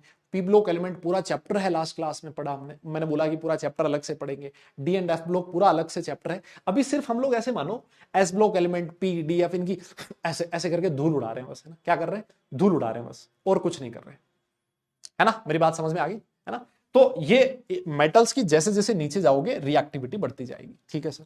सर ये मेटल हैं तो गुड कंडक्टर होते हैं हीट के, इलेक्ट्रिसिटी के, बहुत बढ़िया बात है। और सर इनकी जो आयनाइजेशन एंथैल्पी होती है सर ये बहुत कम होती है। आयनाइजेशन एंथैल्पी क्या होती है नीचे लिख देता हूं, इस चैप्टर में आगे पढ़ेंगे। आयनाइजेशन एंथैल्पी अपने आप में बहुत बड़ा टॉपिक है ना, इस चैप्टर में आगे पढ़ेंगे। तो मेरे हिसाब से आप लोग तब तक सब्र बनाए रख सकते हो, बोलो तब तक सब्र कर लोगे ना, है भाई? अरे सब्र कर लोगे ना तब तक, बहुत बढ़िया, है ना। तो यहां तक आप लोग लिखें, इस चैप्टर में आगे पढ़ेंगे आयनाइजेशन एंथैल्पी को। इतना लिख दिया है तो भाई साहब नोट करें, फिर आगे बढ़ेंगे ना। डन लिख दे भाई, हाँ डन लिख दे। अरे तुम्हें मिलेगा सोडियम ना, है ना। जब तुम्हारे स्कूल वालों को विश्वास हो जाएगा ना तुम्हारे ऊपर, सुनो, जब आयनाइजेशन एंथैल्पी लिखाओ एनर्जी लिखाओ एक ही बात है ना, इसको आगे पढ़ेंगे। जब तुम्हारे स्कूल वालों को विश्वास हो जाएगा ना कि तुम सोडियम देने के लायक हो, तो तुम्हें एक्सपेरिमेंट वगैरह करने के लिए सोडियम देंगे, है ना। हम लोग पता क्या करते थे सोडियम के साथ, हम सोडियम लेके ना, जो छोटी क्लास के बच्चे नहीं होते उनको जादू दिखाते थे स्कूल में। क्या होता है ना, जैसे स्कूल होती है, स्कूल में पानी पीने की जो जगह होती है वो एक ही जगह होती है, सारे लोग एक ही जगह आके पानी पीते हैं। हम लोग क्या करते थे, छोटा सा सोडियम का टुकड़ा चुरा के लैब में, उसको जेब में तो डाल नहीं सकते, है ना, रख नहीं सकते, तो ऐसे बोतल में लेके आते थे। केरोसिन में रखा होता है सोडियम को, है ना, हवा में नहीं रख सकते उसको, पानी में नहीं रख सकते उसको, लाके और ऐसे बोलते थे बच्चे को पकड़ के, छोटा जरा तुझे जादू दिखाता हूँ, भैया दिखाओ ना जादू दिखाओ ना, देख देख पानी में आग लग जाएगी। अरे भैया पानी में कैसे आग लगती, मैंने देखा ना एकदम से, तो उसमें जैसे सोडियम का टुकड़ा डालते खत से एकदम से ऐसा लगता है ना, एक्सप्लोजिव रिएक्शन होती है, तो ऐसा लगता है पानी में आग लगी। अरे बोले भैया मतलब आप तो जादू है यार आपके पास तो। फिर वो चार लोगों को बोलता था, अरे भैया ने ना एकदम पानी में ऐसे कर दिया था, अरे भैया बड़े जादूगर है ना। तो तुम भी, लेकिन आजकल दुनिया समझदार हो गई भैया, इतनी बेवकूफ नहीं रही है, पहले हुआ करती थी, है ना। तुम भी अगर ट्राई करोगे ना तो लोग बोलेंगे तुम्हें, है क्या कर रहे हो बोले क्या कर रहे हो भैया, ये हमें सब पता है, ये सोडियम है ना। आजकल इतने बच्चे बेवकूफ नहीं रहे। आओ एस ब्लॉक एलिमेंट में इतना ही ध्यान रखना है, आगे बढ़ते हैं और बात कर लेते हैं सर पी ब्लॉक एलिमेंट्स की, है ना। किसकी बात करेंगे? पी ब्लॉक एलिमेंट्स की। देखो पूरी पीरियोडिक टेबल याद करनी है दादा, पूरी पीरियोडिक टेबल याद करवा दूंगा यहीं पर, यूं मानो पूरी पीरियोडिक टेबल याद हो जाएगी। तो सर बताओ पी ब्लॉक के एलिमेंट कहां से कहां तक होते हैं? सर ये होते हैं ग्रुप नंबर 13 से टू ग्रुप नंबर 18 तक, बोलो यही होता है मेरे हिसाब से। यस ठीक है सर। सर सबसे पहले हम लोग बात करते हैं ग्रुप नंबर 13 की। कौन कौन से एलिमेंट आते हैं ग्रुप नंबर 13 में, कोई बता सकता है क्या? बोरोन, एल्यूमिनियम, गैलियम, इंडियम और थैलियम। देखो नाम मैं बोल दे रहा हूं अभी, अगर मान लो किसी को लगता है कि ये नाम उसको नहीं पता, है ना, ये नाम उसको नहीं पता, तो इसके आगे इसका नाम लिख ले, ठीक है, इसका नाम लिख ले। अगर आपको नहीं पता कि ये बोरोन होता है, एल्यूमिनियम होता है, गैलियम होता है, इंडियम और थैलियम, ठीक है। अच्छा एक बात और बताओ सर, इसको याद कैसे रखें, कैसे याद रखें इसको? सर इसको याद रखने की ट्रिक है क्या? बैंगन, आलू, गाजर इन थैला। ओहो सर ये तो आपने सब्जियों के नाम गिना दिए। बैंगन बिल्कुल पसंद नहीं है सर, आलू, गाजर इन थैला। ध्यान रखना भैया, ये जो सब्जियों का ऑर्डर है ना वो यही होना चाहिए, बैंगन के बाद आलू आना चाहिए, बैंगन के बाद गाजर आ गया ना तो गलत हो जाएगा। बैंगन, आलू, गाजर इन थैला।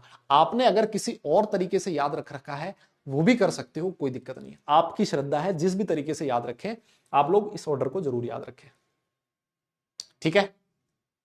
डन, ऑल राइट, ठीक है सर। सर बोरोन जो होता है ना इसका एटॉमिक नंबर कितना होता है जल्दी बताओ? सर बोरोन का एटॉमिक नंबर होता है Z = 3। एल्यूमिनियम का कितना होता है? सर इसका होता है 13। अरे सर कैसी बात कर रहे हो, एल्यूमिनियम कितना होता है जल्दी बताइए बड़ा? Sodium, magnesium, aluminium. सर इसका 3 नहीं होता महाराज, 5 होता है भाई, और इसका कितना होता है? 13 होता है। यस, गैलियम के बाद, इसके बाद आता है गैलियम, इसका कितना होगा? सर 13 में 18 जोड़ दो, ये होता है सर 31। ओहो सर, इसमें फिर से 18 जोड़ दो, ये हो जाएगा 49। और सर इसमें 32 जोड़ दो, 32 जोड़ने में कितना हो जाएगा? 81 हो जाएगा। कितना हो जाएगा? 81 हो जाएगा। Yes yes yes. हाँ तो सर देखो, यहां से यहां आया, कितने ऐड हुए? 8, फिर कितने हुए? 18, फिर कितने हुए? 18, और फिर कितने हुए? 32, है ना। आप लोग ये तरीका ध्यान रख सकते हो कि अगर ग्रुप 13 एलिमेंट का ध्यान रखना है ना, तो पहले का एटॉमिक नंबर तो सबको पता होता है ना, इसका एटॉमिक नंबर तो सबको पता होता है, फिर उसमें 8 जोड़ देना, फिर 18 जोड़ देना, फिर 18 जोड़ देना, फिर 32 जोड़ देना। इस तरह से आप लोग एटॉमिक नंबर ध्यान में रख सकते हो, है ना। 8, 18, 18, 32, ये किसके लिए है? ग्रुप 13 के लिए, पी ब्लॉक एलिमेंट के लिए। ठीक है। अच्छा, एक चीज मैं और बताऊं, ग्रुप 13 एलिमेंट को एक और नाम भी बोला जाता है, इसको बोरोन फैमिली भी लिखा होता है कई जगह। क्या लिखा होता है? Boron family. सर ऐसा क्यों?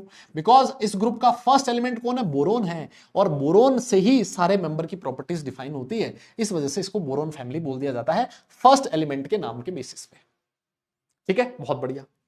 एक बात और बताओ सर, इसका इलेक्ट्रॉनिक कॉन्फ़िगरेशन लिख सकते हो क्या आप लोग? सर अभी पढ़ाया आपने, हीलियम 2s2 2p1 होता है। सर क्या होता है? Helium 2s2 2p1। इसका अगर आप लोग चेक करोगे ना, तो हीलियम के बाद कौन आता है? नियोन। यह आएगा नियोन 3s2 3p1। नियोन के बाद कौन आता है? आर्गन। Argon 4s2 4p1। फिर कौन आता है? क्रिप्टन। ये हो जाएगा 5s2 5p1। सर आप इस इलेक्ट्रॉनिक कॉन्फ़िगरेशन को जनरलाइज क्यों नहीं कर देते? नोबल गैस ns2 np1 लिख सकता हूं मैं। बोलो, लिख सकते हो क्या? बता, हाँ ना बोलना पड़ेगा। समझ में आया क्या? Yes yes yes. लिख सकते हो क्या ऐसा? हाँ बेटा, सब कुछ लिखना है, ये लिख सकता हूं ना ऐसा। इतना ही याद रखना है, उसके नीचे वाले एलिमेंट नहीं याद रखने हैं, क्योंकि हमें सिर्फ इन्हीं एलिमेंट की प्रॉपर्टीज याद रखनी होती है ना। तो जितना लिखवा रहा हूं उतना ही ध्यान रखें। हमें बैंगन फैमिली नहीं, बोरोन फैमिली। ठीक है, बहुत बढ़िया। सर आगे आओ आप। सर आप ग्रुप 14 एलिमेंट बताओ, उसके बारे में थोड़ा सा प्रकाश डालिए। सुनिए, ग्रुप 14 में कौन कौन आता है, जल्दी बताओ। पता है किसी को? सर सबसे पहले आता है कार्बन, सिलिकॉन, जर्मेनियम, टिन और लेड। ये एलिमेंट आते हैं। एटॉमिक नंबर अगर आप लोग चाहो तो निकाल सकते हो, इसका 6 होगा। सर इसमें 8 जोड़ देना 14 हो जाएगा। सर इसमें 18 जोड़ देना 32 हो जाएगा। सर इसमें 18 जोड़ देना 50 हो जाएगा, और इसमें 32 जोड़ देना 82 हो जाएगा, है ना। ये इसका एटॉमिक नंबर हो गया, है ना। एक ज्यादा है, बढ़ाते जाओ।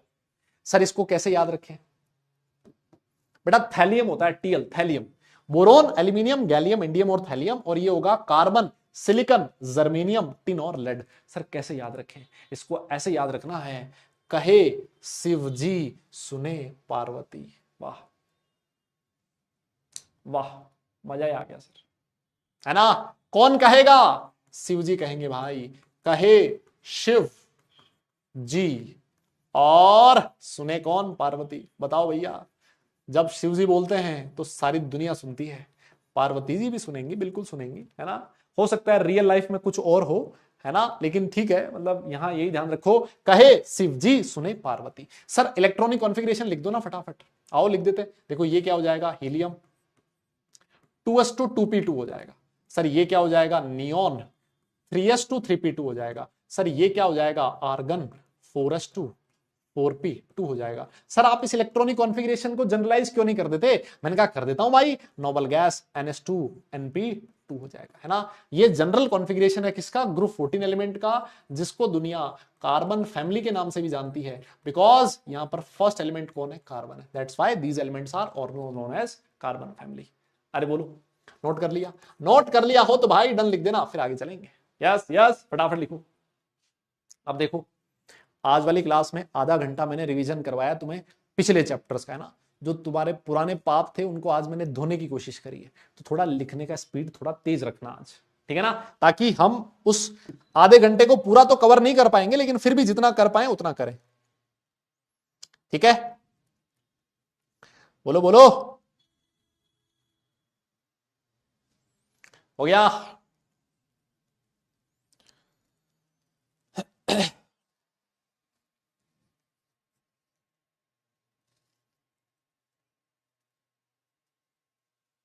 हो गया क्या? पक्का? ठीक है जी, बहुत बढ़िया। अब देखो नेक्स्ट कौन आएगा? नेक्स्ट आएगा सर ग्रुप 15 एलिमेंट्स, है ना। नेक्स्ट कौन आएगा? ग्रुप 15 आएगा सर। ग्रुप 15 में कौन कौन आता है? ग्रुप 15 में कौन कौन आएगा देखो, सबसे पहले आता है नाइट्रोजन, नाइट्रोजन, फॉर्सेनिक, फॉस्फोरस, आर्सेनिक, एंटीमनी और बिस्मथ, ये ध्यान रखना है ना। एटॉमिक नंबर आप लोग खुद से लिखोगे अब, है ना, एटॉमिक नंबर एक एक बढ़ाते जाना, जैसे कार्बन 6 था तो ये 7 हो जाएगा, वो 16 था तो 15 था तो ये 16 हो जाएगा, मतलब है ना, सॉरी 14 था तो ये 15 हो जाएगा। एटॉमिक नंबर आप लोग खुद से लिखोगे, वो नहीं लिखवाऊंगा। इलेक्ट्रॉनिक कॉन्फिग, अच्छा याद कैसे रखें सर, देखो याद इसको कैसे रख सकते हो, बहुत सारे लोग अलग अलग तरीके से याद रखते हैं इसको, मैं इसको ऐसे याद रखता हूं। नाथू, 3 दोस्त थे, है ना, 3 दोस्त थे, कौन कौन, एक था नाथू, नाथू, एक था पप्पू, पप्पू, और तीसरा था आंसू, 3 दोस्त थे, तीनों के तीनों एक साथ बीमार हो गए, सब बीमार, है ना, भिखारी भी बोल सकते हो आप लोग, लेकिन मैंने बीमार बना दिया, भिखारी थोड़ा सा अच्छा नहीं लग रहा, है ना, ऐसे भी बोल सकते हो। नाइट्रोजन फैमिली दुनिया इसको बोलती है, क्या बोलती है, नाइट्रोजन फैमिली, है ना, this is also known as nitrogen family.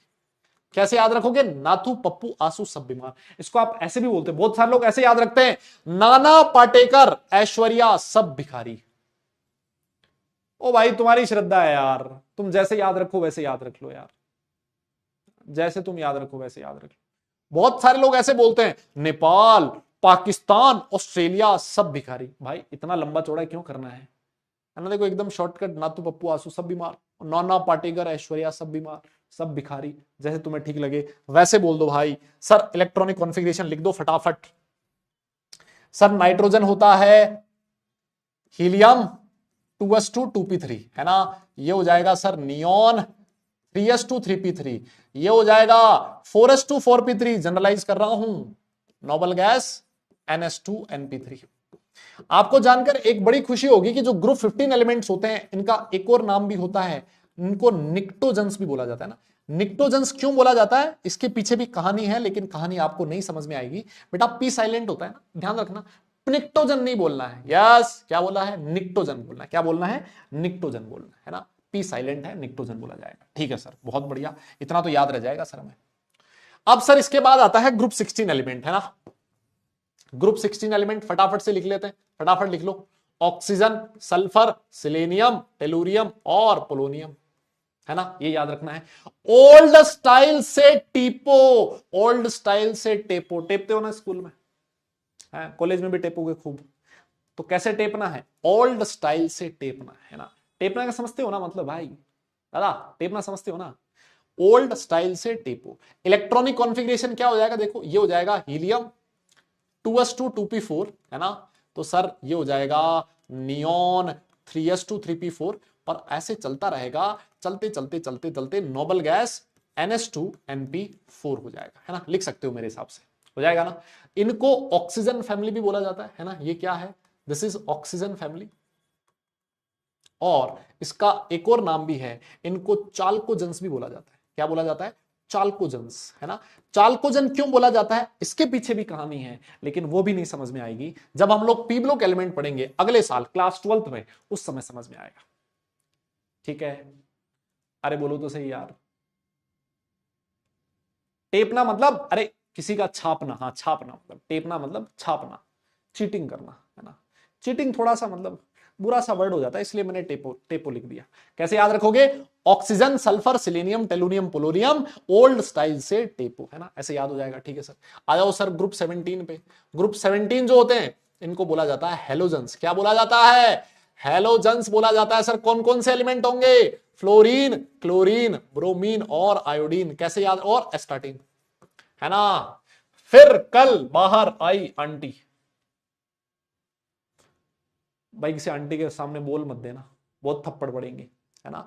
देखो कुछ लोग ऐसे बोलते हैं फिर कल बाहर आई आंटी, और कुछ लोग ऐसे बोलते हैं फिर कल बाहर आई आंटी, है ना, थोड़ा सोच समझ के बोलना जो भी बोलो आप। इसका कॉन्फ़िगरेशन क्या हो जाएगा, ये हो जाएगा सर 2s2 2p5, ये हो जाएगा sir 3s2 3p5।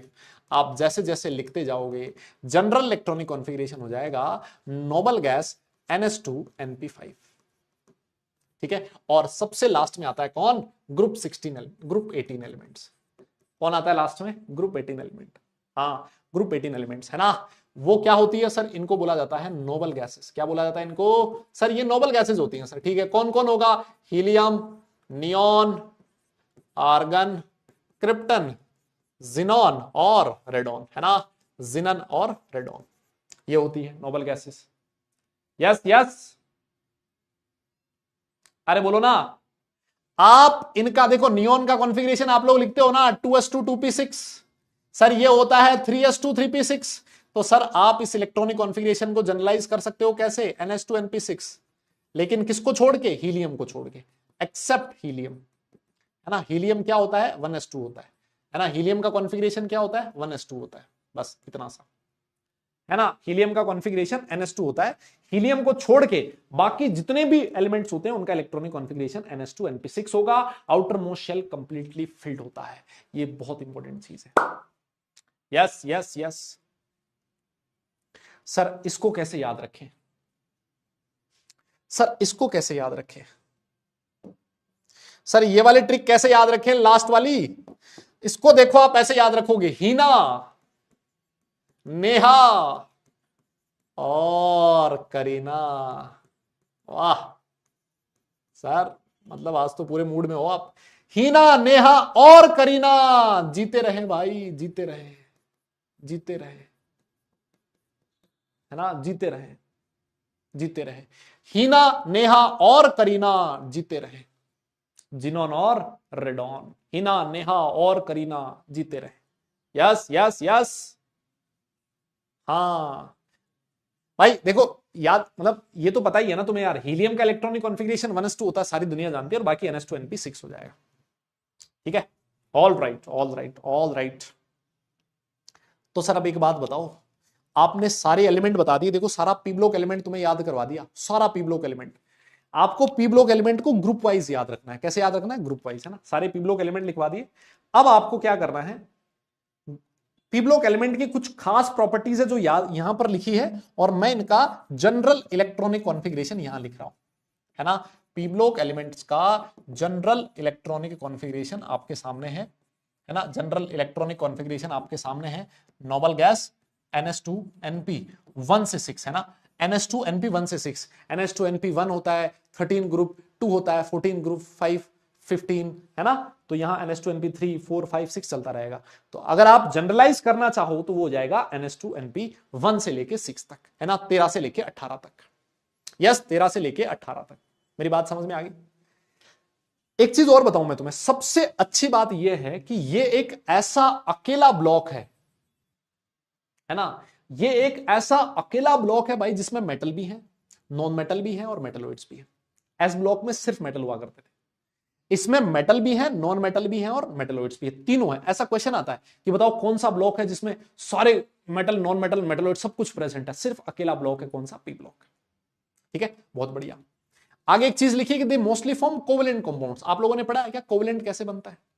Covalent bond कैसे बनता है सर? शेयरिंग ऑफ इलेक्ट्रॉन से बनता है। कैसे बनता है? शेयरिंग ऑफ इलेक्ट्रॉन से बनता है। ठीक है, किससे बनता है? इलेक्ट्रॉन्स की शेयरिंग से बनता है। ठीक है, कैसे बनता है? इलेक्ट्रॉन्स की शेयरिंग से बनता है। और इसको कोवेलेंट बॉन्ड, कोवेलेंट कंपाउंड्स, जब मैं आपको केमिकल बॉन्डिंग पढ़ाऊंगा अगला वाला चैप्टर, भाई पूरा डिटेल में पढ़ेंगे, ऐसे खोल के पढ़ लेंगे उसको। इसका जो आयनाइजेशन एनर्जी होगा ना वो ज्यादा होता है एस ब्लॉक एलिमेंट से, है ना। क्यों ज्यादा होता है आगे चैप्टर में समझ में आएगा, आगे समझ में आएगा, है ना। ये सिर्फ नॉर्मल प्रॉपर्टीज हैं जो हम लोगों ने लिखी है ना। और जैसे आयनाइजेशन एंथैल्पी वगैरह पढ़ लोगे ना, ये सिर्फ एकदम हलवा लगेगा, तो है ना, बिल्कुल हलवा लगेगा। यस, बहुत बढ़िया। और सर एस ब्लॉक एलिमेंट और पी ब्लॉक एलिमेंट को मिला के एक नाम दिया जाता है, क्या? Representative elements. एस ब्लॉक और पी ब्लॉक एलिमेंट को मिला के क्या बोला जाता है? रिप्रेजेंटेटिव एलिमेंट बोला जाता है। क्या बोला जाता है? रिप्रेजेंटेटिव एलिमेंट या फिर मेन ग्रुप एलिमेंट, है ना। दोनों में से कुछ भी लिखा हो भाई एक ही बात है, दोनों में से कुछ भी लिखा हो एक ही बात है। Yes yes yes, representative element या फिर मेन ग्रुप एलिमेंट, इतना ध्यान रखो। ठीक है, अब एक बच्चा, अभी मैं देखा एक बच्चा पूछ रहा था, सर आप इसमें 7th पीरियड के एलिमेंट क्यों नहीं इंक्लूड कर रहे? इसलिए नहीं इंक्लूड कर रहे बेटा, क्योंकि 7th पीरियड एलिमेंट्स की प्रॉपर्टीज के बारे में ज्यादा नहीं पता अभी, है ना। उनकी प्रॉपर्टीज बहुत अननोन है, अननोन प्रॉपर्टीज है, इस वजह से हम लोग उनको नहीं लिखते हैं ना, उनको नहीं पढ़ते हैं। ठीक है, क्लियर, बहुत बढ़िया जी। तो यहां तक अगर बेटा आपने नोट कर लिया है तो डन लिखिए, फिर हम लोग आगे चलेंगे। हाँ, इतना नोट करो, इतना नोट हो गया तो डन लिखो, फिर हम लोग आगे चलेंगे। यस यस यस, इतना नोट कर लिया है, फिर हम लोग आगे चलेंगे, फिर हम लोग आगे चलेंगे। यस, नोट हो जाते हैं, डन लिखना। हम्म,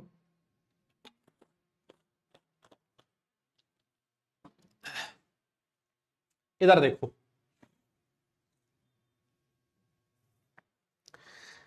यहां पर आपको देखो कुछ एलिमेंट ऐसे दिख रहे हैं जो अलग सी लाइन दिख रही है तुम्हें, अलग सी लाइन, है ना।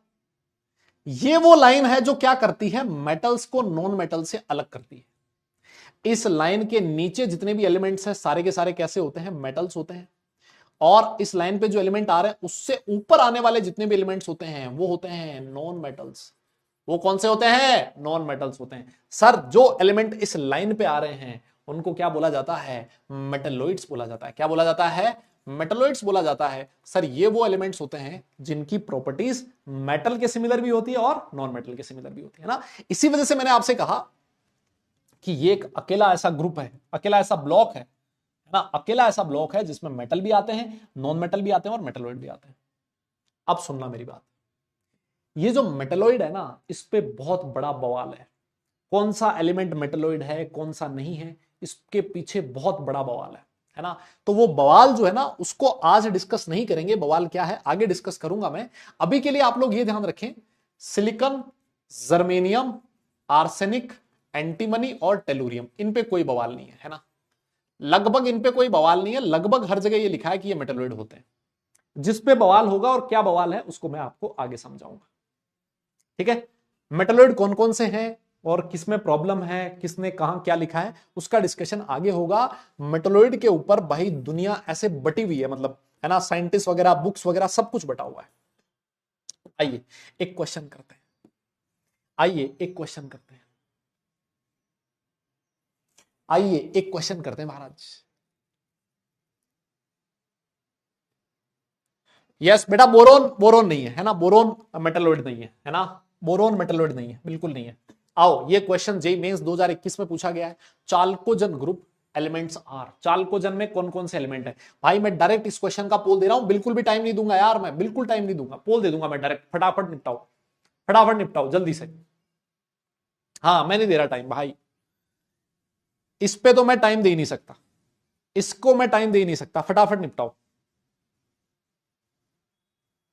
हाँ भाई ये गलत मत करना यार, मुझे बड़ा दुख होगा अगर ये क्वेश्चन गलत हुआ तो। हाँ बहुत दुख होगा मुझे, करो करो जल्दी से, फटाफट करो भाई।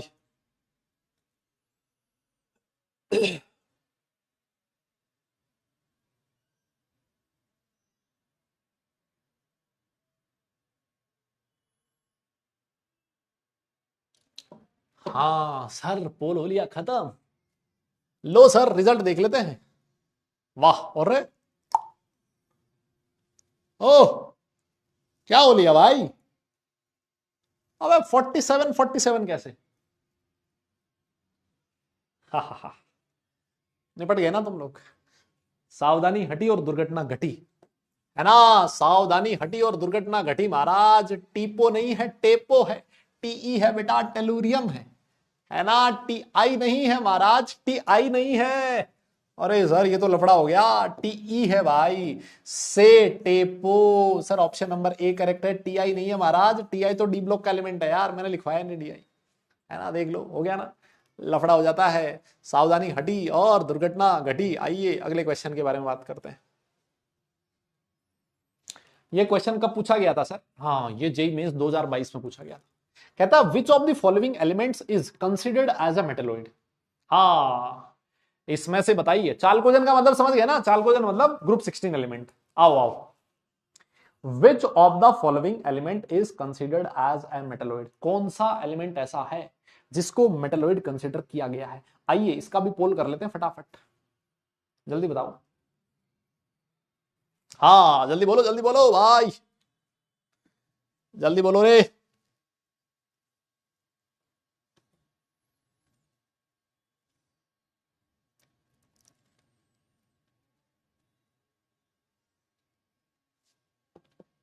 Yes yes yes.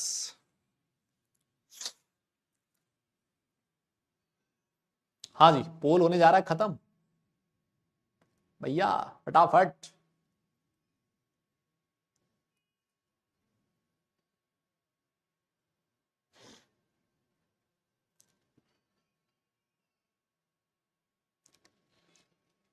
हो गया, बहुत बढ़िया बहुत बढ़िया। अरे सर इसमें क्या दिक्कत है सर, ये तो अभी आपने बताया था सर। ओ भाई फिर भी 72। अरे क्यों महाराज, क्यों क्यों, अभी तो बताया था टेलुरियम। अरे अभी बोला था टेलुरियम पे तो कोई बवाल है ही नहीं यार, टेलुरियम पे तो कोई बवाल है ही नहीं। ये देखो, ये रहा टेलुरियम पे तो कोई बवाल ही नहीं था, टेलुरियम तो लिखा है। सिलिकॉन, जर्मेनियम, आर्सेनिक, एंटीमनी और टेलुरियम, यहां तक तो कोई बवाल ही नहीं है। टेलुरियम आपका क्या होता है, मेटलोइड होता है भाई। टेलुरियम मेटलोइड होता है ना, अलग से एक बार फिर लिखवा दूंगा, चिंता मत करो, है ना। सिलिकॉन, जर्मेनियम, आर्सेनिक, एंटीमनी और टेलुरियम, इन पे कोई बवाल नहीं है। कोई बवाल नहीं है तो सर ये क्या होगा, मेटलोइड होगा। ऑप्शन नंबर डी करेक्ट होगा, बस खत्म कहानी। सर देख रहे हो आप कितने आसान क्वेश्चन पूछे जा रहे हैं, बिल्कुल पूछे जाते हैं, है ना। ऐसा नहीं है कि भाई सारे के सारे क्वेश्चन मुश्किल आते हैं, इजी क्वेश्चंस होते हैं। और जे मेंस तो अगर आप लोग ईमानदारी से मतलब थोड़ा बहुत भी पढ़ लो ना अच्छे से यार, जे मेंस तो बच्चा निकाल लेता है ना। वो नहीं निकाल पाओ मतलब बिल्कुल भी नहीं पढ़ोगे तो क्या होगा भाई, ठीक है। आओ जी, अब इसके बाद मैं आपको ले चलता हूं कहां पर, डी ब्लॉक एलिमेंट की तरफ। अच्छा देखो, मैंने आपसे कहा था डी ब्लॉक एलिमेंट को और क्या बोला जाता है, ट्रांजिशन एलिमेंट भी कहा जाता है ना। क्यों कहा जाता है अभी मैं आपको समझाऊंगा। ट्रांजिशन एलिमेंट्स भी कहा जाता है, और एक्सेप्ट, लेकिन except zinc, cadmium and mercury, है ना, इसको छोड़ के बाकी जितने भी डी ब्लॉक एलिमेंट होते हैं उनको ट्रांजिशन एलिमेंट कहा जाता है। सर ये कहां से कहां तक होते हैं, ये होते हैं भैया ग्रुप नंबर 3 से लेके ग्रुप नंबर 12 तक, याद है सर। ये 10 ब्लॉक होते हैं इनके, है ना, 10 ब्लॉक होते हैं, सॉरी 10 ग्रुप्स होते हैं 3 से लेके 12 तक, 3 से लेके 12 तक। देखो ये रहे, दिख रहा है आपको, 3 से लेके 12 तक। देखो ये जो डी ब्लॉक एलिमेंट्स होते हैं ना, डी ब्लॉक एलिमेंट की 3 सीरीज होती है, 3D series, 4D series, 5D series और 6D सीरीज। 6D सीरीज के बारे में हमें नहीं पढ़ना, हम लोग सिर्फ 3D में कौन कौन से एलिमेंट है, 4D में कौन से और 5D में कौन से, इनके बारे में बात करेंगे, ठीक है। 3D, 4D और 5D सिर्फ इन्हीं के बारे में बात होगी। तो आइए 3D एलिमेंट के बारे में लिख लीजिए फटाफट से। सबसे पहले मैं आपको लिखवाने जा रहा हूं 3D सीरीज के एलिमेंट, है ना। 3D सीरीज कौन कौन से एलिमेंट होते हैं, देखो जी, स्कैंडियम, टाइटेनियम और vanadium, chromium, manganese, iron, cobalt, निकल, कॉपर और जिंक। मेरे हिसाब से यहां तक तो सबको याद होता है ना। अरे बोलो ना, सबको याद होता है, बोलो बोलो।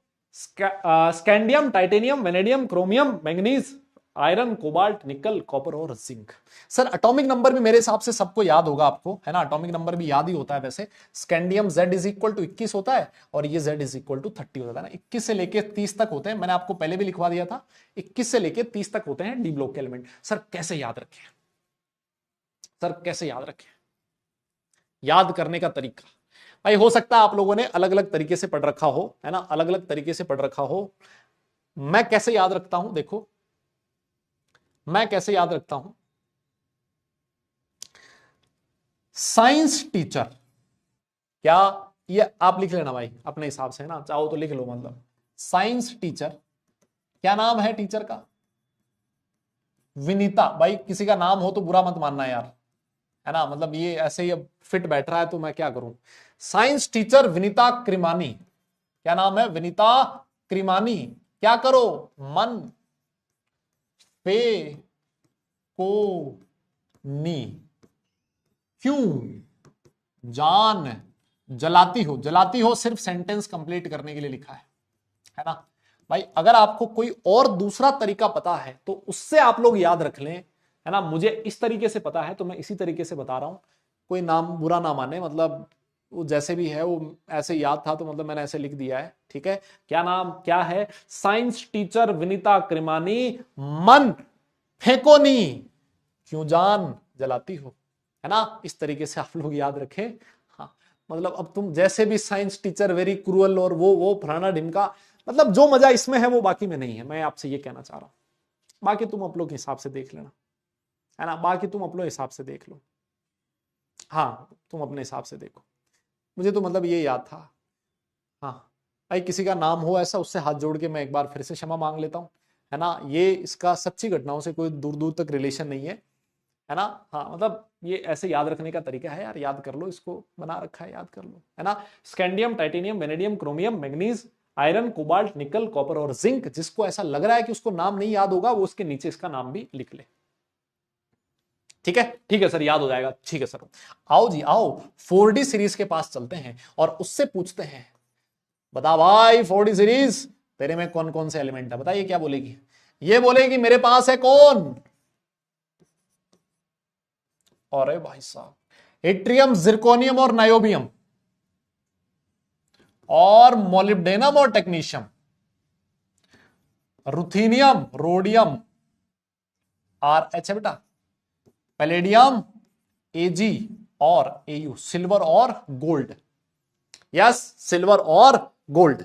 ठीक है, कैसे याद रखें सर, कौन कौन है, yttrium, zirconium, niobium, molybdenum, technetium, ruthenium, rhodium, palladium, silver और गोल्ड। मैं फिर कह देता हूं, जिसको लग रहा है कि उसको ये नाम याद नहीं हो सकते, वो इनके नीचे इनका नाम जरूर लिख ले। आपके एनसीईआरटी में नाम दिए हुए हैं, हर जगह दिया हुआ है, कहीं पे भी उसका नाम लिख लें। एटॉमिक नंबर कहां से कहां तक होगा, 39 से लेकर 48 तक, है ना। कहां से कहां तक होगा, 39 से लेकर 48 तक। सर इनको कैसे याद रखें, भाई बहुत आसान है, इनको याद रखना भी बहुत आसान है। कुछ गलत लिख दिया क्या, अरे CD आएगा ना, एजी के बाद एयू क्यों लिख दिया मैंने, एजी के बाद सिल्वर के साथ गोल्ड की याद आ जाती है ना यार। हाँ सिल्वर के बाद ना गोल्ड की याद आता है, इसलिए लिख दिया मतलब। हाँ वो ठीक है, मतलब CD आएगा, एजी के बाद CD आएगा। सर कैसे याद रखें इसको, देखो सर बहुत शानदार है, इसको याद रखना बहुत जबरदस्त है। देखो क्या है, यारी जरा निभा। अरे सर क्या बात कर रहे हो, मतलब आपने भावनाओं में बहा दिया। यारी जरा निभा कहां तक, मौत तक। ओहो भाई साहब, जबरदस्त यारी है। यारी जरा निभा मौत तक, कितना एकदम जबरदस्त बैठ रहा है। यारी जरा निभा मौत तक, और रुकावट रुथीनियम, RH रोडियम, रुकावट राह में का कोई मतलब नहीं है यहां। रुकावट राह में पड़े तो क्या कर, तो यहां पर नहीं है, आग में कूद जा भाई, आग में कूद जा, बस कूद से सीढ़ी। और यारी जरा निभा मौत तक, और अगर रुकावट राह में पड़े तो आग में कूद जा, है ना। ऐसी यारी निभाने वाले लोगों से दूर रहे भाई, है ना, कोई फायदा नहीं है। जिस दिन दिक्कत आएगी वो आग में कूदा देंगे तुम्हें। यस, इस तरीके से आप लोग याद करनी है, सारी चीज याद हो जाएगी, कोई टेंशन लेने की तुम्हें जरूरत है नहीं एक्चुअली, है ना। टेंशन सिर्फ इतनी सी है कि मैंने बता दिया, अब इसको सर याद कैसे रखें, बस। ठीक है, यारी जरा निभा, यस मौत तक, और रुकावट राह में पड़े तो आग में कूद जा। ठीक है सर, कर लेंगे याद, और क्या, ये तो बढ़िया सा लग रहा है, एकदम जोरदार, मजा सा आ रहा है इसमें तो, है ना सर। ऐसा लग रहा है यही पढ़ते रहे ऐसे, है ना। हाँ आओ नेक्स्ट 5D सीरीज के बारे में बात करते हैं। क्या है ये, lanthanum, hafnium, tantalum, tungsten, rhenium, osmium, iridium, platinum, gold और मरकरी, है ना। मैं फिर कह देता हूं, जिसको लगता है कि वो नाम नहीं याद कर पाएगा, इनके नीचे उनका नाम लिख ले। Lanthanum, hafnium, tantalum, tungsten, rhenium, osmium, iridium, platinum, gold और मरकरी। वाह सर इसको कैसे याद रखें, कैसे याद रखें सर, कैसे याद रखें। आओ जी आओ, इसको ऐसे याद रखें, ला हफ्ता, हफ्ता समझते हो। अरे पुरानी मूवीज देखी है क्या तुमने, वो पुरानी मूवीज देखी है जिसमें जो एक्टर होता था, उसका जो बाप है वो एक मार्केट में सब्जी की दुकान लगाता था, है ना। फिर उधर से एक गुंडा आता था, वो हफ्ता मांगता था, वसूली करता था। एक दिन उस एक्टर के पिताजी नहीं थे वहां बैठे हुए, उस दिन एक्टर बैठा था और उस एक्टर से हफ्ता मांगने आया बंदा।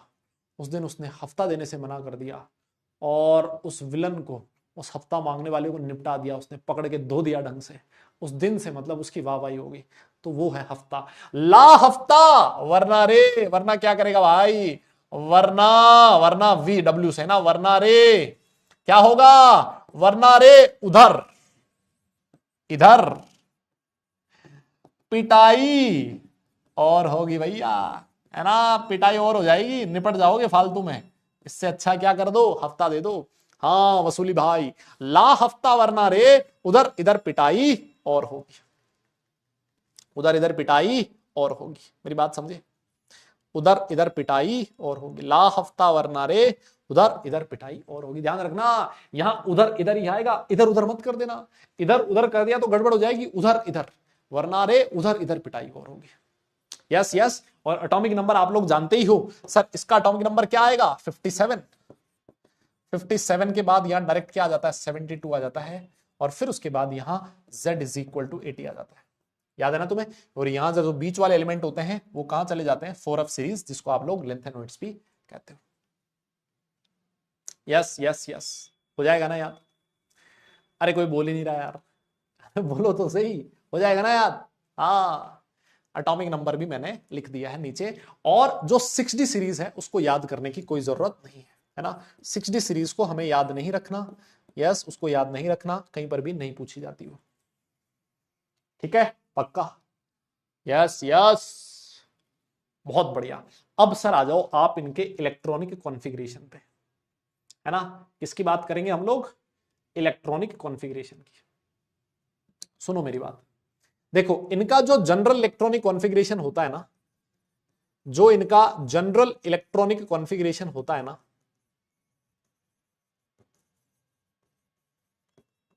जनरल इलेक्ट्रॉनिक कॉन्फ़िगरेशन वो होता है n-1d 1 to 10 ns 0 to 2, है ना। ये थोड़ा अजीब सा है ना, आपको दिखने में थोड़ा अजीब सा लगेगा। n-1d उसमें इलेक्ट्रॉन कहां से कहां तक, 1 से लेके 10 तक, ns 0 से 2 तक। सर ये नहीं समझ में आया सर, मतलब थोड़ा सा बताओ इसके बारे में, है ना। आओ मैं थोड़ा सा एग्जांपल देता हूं, सुनो। जैसे मान लो z इज इक्वल टू 21 है ना, इसका इलेक्ट्रॉनिक कॉन्फ़िगरेशन क्या लिखते हो, AR 3d1 4s2, ये लिखते हो ना। z इज इक्वल टू 22, क्या लिखते हो, AR 3d2 4s2। z is equal to 23, क्या लिखते हो, AR 3d3 4s2। अगर मैं 4 को n लिख देता हूं, यह n इज इक्वल टू 4 है, तो 3 क्या हो जाएगा, n-1 हो जाएगा कि नहीं। अरे बोलो ना यार, अरे बोलो ना, कोई बोल ही नहीं रहा, मतलब बताओ।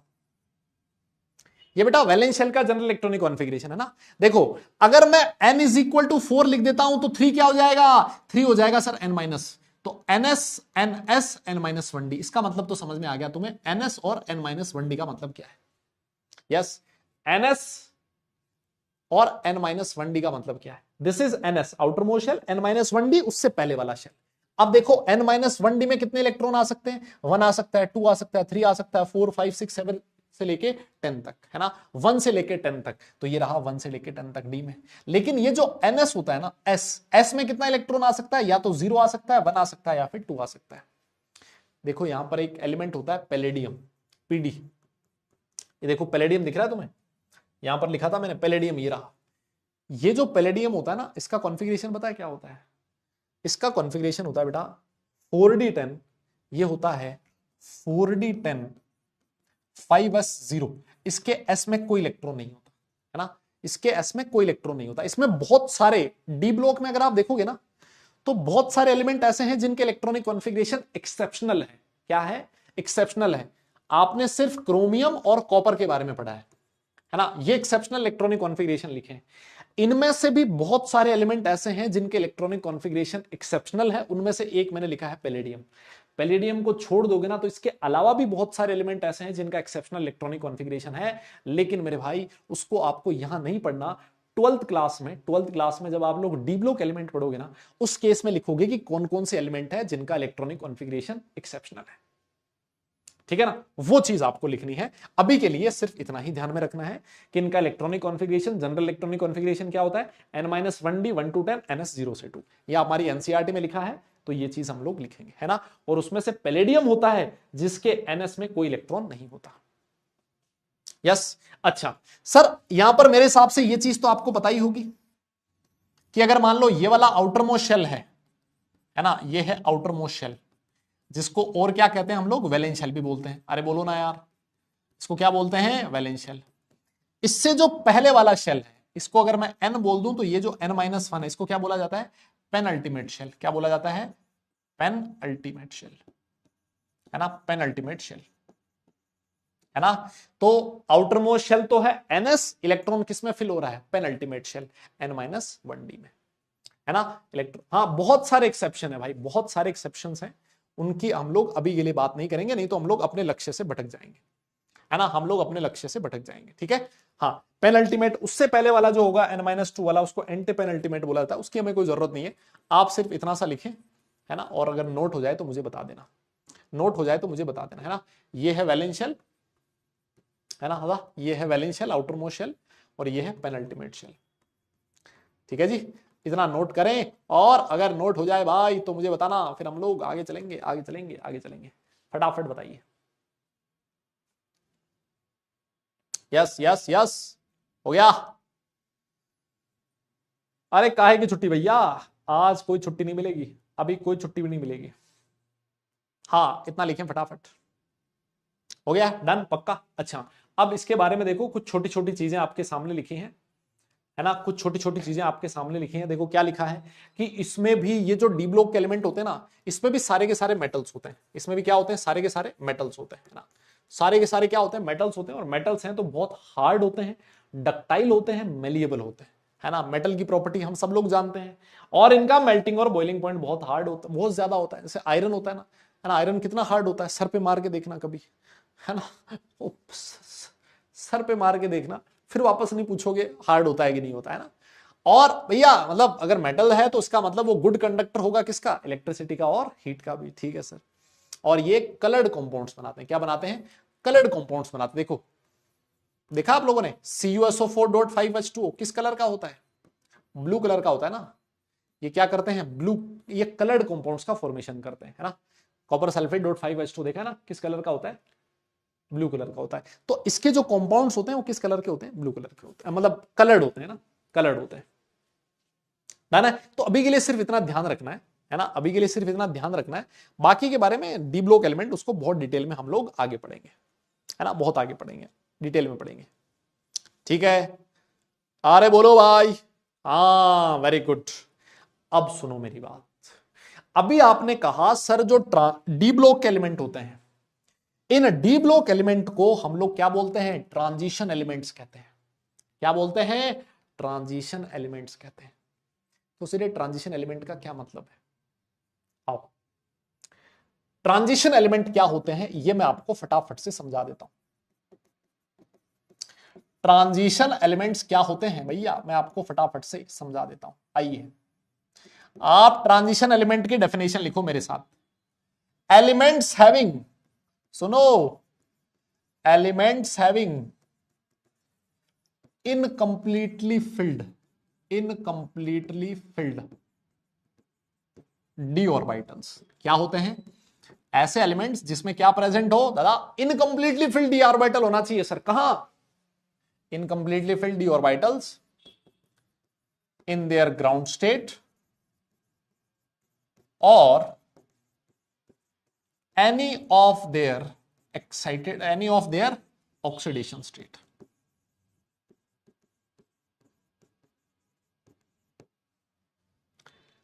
या तो ग्राउंड स्टेट में या फिर इनकी किसी भी ऑक्सीडेशन स्टेट में अगर कोई इनकंप्लीटली फिल्ड डी ऑर्बिटल प्रेजेंट है, जैसे अगर मान लो स्कैंडियम लिखूं मैं, स्कैंडियम का इलेक्ट्रॉनिक कॉन्फ़िगरेशन क्या लिखते हो बेटा, Ar 3d1 4s2, तो ये डी इनकंप्लीटली फिल्ड है ना। डी में मैक्सिमम कितने इलेक्ट्रॉन आ सकते हैं, 10 इलेक्ट्रॉन आ सकते हैं सर, यहां तो 1 ही है, इनकंप्लीटली फिल्ड है, तो ये ट्रांजिशन एलिमेंट है। स्कैंडियम के बाद आप किसी का भी लिख लो, जैसे मान लो आप लिखते हो क्रोमियम Ar 3d5 4s1, देखो 3d में 5 इलेक्ट्रॉन है ना, 3d में 5 इलेक्ट्रॉन है, तो सर देखो ग्राउंड स्टेट में इसके पास इनकंप्लीटली फिल्ड डी ऑर्बिटल है, तो ये भी ट्रांजिशन एलिमेंट होगा। ग्राउंड स्टेट मतलब जो उसकी नेचुरल स्टेट है, जिसमें वो एक्चुअली एग्जिस्ट करता है, ग्राउंड स्टेट नहीं समझते क्या। अरे ग्राउंड स्टेट का मतलब है जो उसकी एक्चुअल स्टेट है, लोअर एनर्जी वाली स्टेट को, लोवेस्ट एनर्जी वाली स्टेट को बोला जाता है ग्राउंड स्टेट। क्या बोला जाता है? जो लोवेस्ट एनर्जी स्टेट होती है ना, that is known as ground state, है ना। और लोवेस्ट एनर्जी स्टेट जो हम लोग एक्चुअल कॉन्फ़िगरेशन लिखते हैं ना, वो ग्राउंड स्टेट का ही कॉन्फ़िगरेशन लिखते हैं। ऑक्सीडेशन स्टेट क्या होता है अभी मैं बताऊंगा, अभी मैं बताऊंगा, चिंता मत, है ना। हाँ, अब एक चीज और देखो, तो इस हिसाब से बहुत सारे लोग बोलेंगे सर जो कॉपर होता है ना, copper Z is equal to 29 होता है, और सर कॉपर का इलेक्ट्रॉनिक कॉन्फ़िगरेशन होता है AR 3D10 4s1। तो सर देखो कॉपर जो है ना, उसके पास D में 10 इलेक्ट्रॉन है, D में 10 इलेक्ट्रॉन है, इसका मतलब इसके पास कंप्लीटली फिल्ड d ऑर्बिटल है। बिल्कुल है। अगर ये कंप्लीटली फिल्ड d ऑर्बिटल है तो ये ट्रांजिशन एलिमेंट नहीं होना चाहिए, लेकिन ये होता है। क्यों? क्योंकि बेटा कॉपर की एक ऑक्सीडेशन स्टेट होती है, कॉपर देखा आपने, कॉपर 2+, जिसको क्यूप्रिक बोला जाता है, क्यूप्रिक आयन। क्या है ये? Cupric ion. अगर आप लोग Cu2+ लिखोगे तो भैया इसका कॉन्फ़िगरेशन हो जाएगा 3D9 4s0। देखो +2 स्टेट में, +2 स्टेट में इसके पास इनकंप्लीटली फिल्ड d ऑर्बिटल प्रेजेंट है। तो या तो जो उसकी ग्राउंड स्टेट है उसमें उसके पास इनकंप्लीटली फिल्ड d ऑर्बिटल हो, या फिर उसकी कोई ऑक्सीडेशन स्टेट। ये जो चार्ज स्टेट होती है ना, ये तो है ग्राउंड स्टेट जिसपे कोई चार्ज नहीं है, और अगर मान लो किसी पे चार्ज आ रहा है ना, तो उसकी ऑक्सीडेशन स्टेट है। तो अगर मैं आपसे पूछूं कॉपर की ऑक्सीडेशन स्टेट कितनी, आप बोलोगे +2, है ना। ऑक्सीडेशन स्टेट का मतलब है चार्ज, ऐसे ध्यान रखो। ऑक्सीडेशन स्टेट का क्या मतलब है? चार्ज। तो कॉपर पे चार्ज कितना? +2, और +2 ऑक्सीडेशन स्टेट में इसका इलेक्ट्रॉनिक कॉन्फ़िगरेशन क्या आ गया? 3D9 4s0, और 3D9 का मतलब है इनकंप्लीटली फिल्ड। तो डेफिनेशन में देखो दोनों पॉइंट कवर किए हैं, या तो ग्राउंड स्टेट में इनकंप्लीटली फिल्ड हो, या फिर दादा किसी भी ऑक्सीडेशन स्टेट में अगर इनकंप्लीटली फिल्ड है, तब भी उसको बोला जाएगा ट्रांजिशन स्टेट, ट्रांजिशन एलिमेंट। मेरी बात समझ रहे हो क्या? This is the ground state of copper, this is +2 oxidation state of copper. तो चाहे ग्राउंड स्टेट में हो, चाहे किसी एक्साइटेड स्टेट में, या फिर किसी ऑक्सीडेशन स्टेट में, अगर उसके पास इनकंप्लीटली फिल्ड d ऑर्बिटल है तो वो ट्रांजिशन एलिमेंट होगा, होगा, होगा। अरे कोई बोलेगा क्या? यहां पे आता है नोट का एक पॉइंट, है ना। यहां पर आता है नोट का एक पॉइंट। कौन? Zinc, cadmium and mercury have completely filled d orbital, है ना। Completely filled d orbital, d orbital in their ground state, है ना। Incompletely filled d orbital होता है उनके पास ground state and their oxidation state. इसी वजह से so they are not considered as transition elements, not considered as transition element. इसी वजह से उनको हम लोग क्या नहीं कहते? ट्रांजिशन एलिमेंट नहीं कहते। आप बोलोगे सर एग्जांपल दो, मैंने कहा ये लो एग्जांपल दे देते हैं। जिंक जो होता है ना, उसका एटॉमिक नंबर होता है 30, इसका इलेक्ट्रॉनिक कॉन्फ़िगरेशन लिख सकते हो आप AR 4s2 3D10। Yes, 3D10 है, इसका मतलब कंप्लीटली फिल्ड d ऑर्बिटल है। दादा जिंक की एक ही ऑक्सीडेशन स्टेट होती है, वो होती है Zn2+। अगर आप Zn2+ भी लिखोगे ना, तब भी इसका कॉन्फ़िगरेशन होगा 3D10 4s0। यहां पर भी इसके पास कंप्लीटली फिल्ड d ऑर्बिटल है, और इसी वजह से ना तो जिंक की ग्राउंड स्टेट में और ना ही जिंक की किसी ऑक्सीडेशन स्टेट में इसके पास इनकंप्लीटली फिल्ड d ऑर्बिटल नहीं है, और इनकंप्लीटली फिल्ड d ऑर्बिटल नहीं है, इसी वजह से जिंक हो गया, कैडमियम हो गया और मरकरी को ट्रांजिशन एलिमेंट नहीं कंसिडर किया जाएगा। बोलिए बोलिए बोलिए बोलिए। इन देयर ग्राउंड स्टेट, ओहो ये क्या लिख दिया?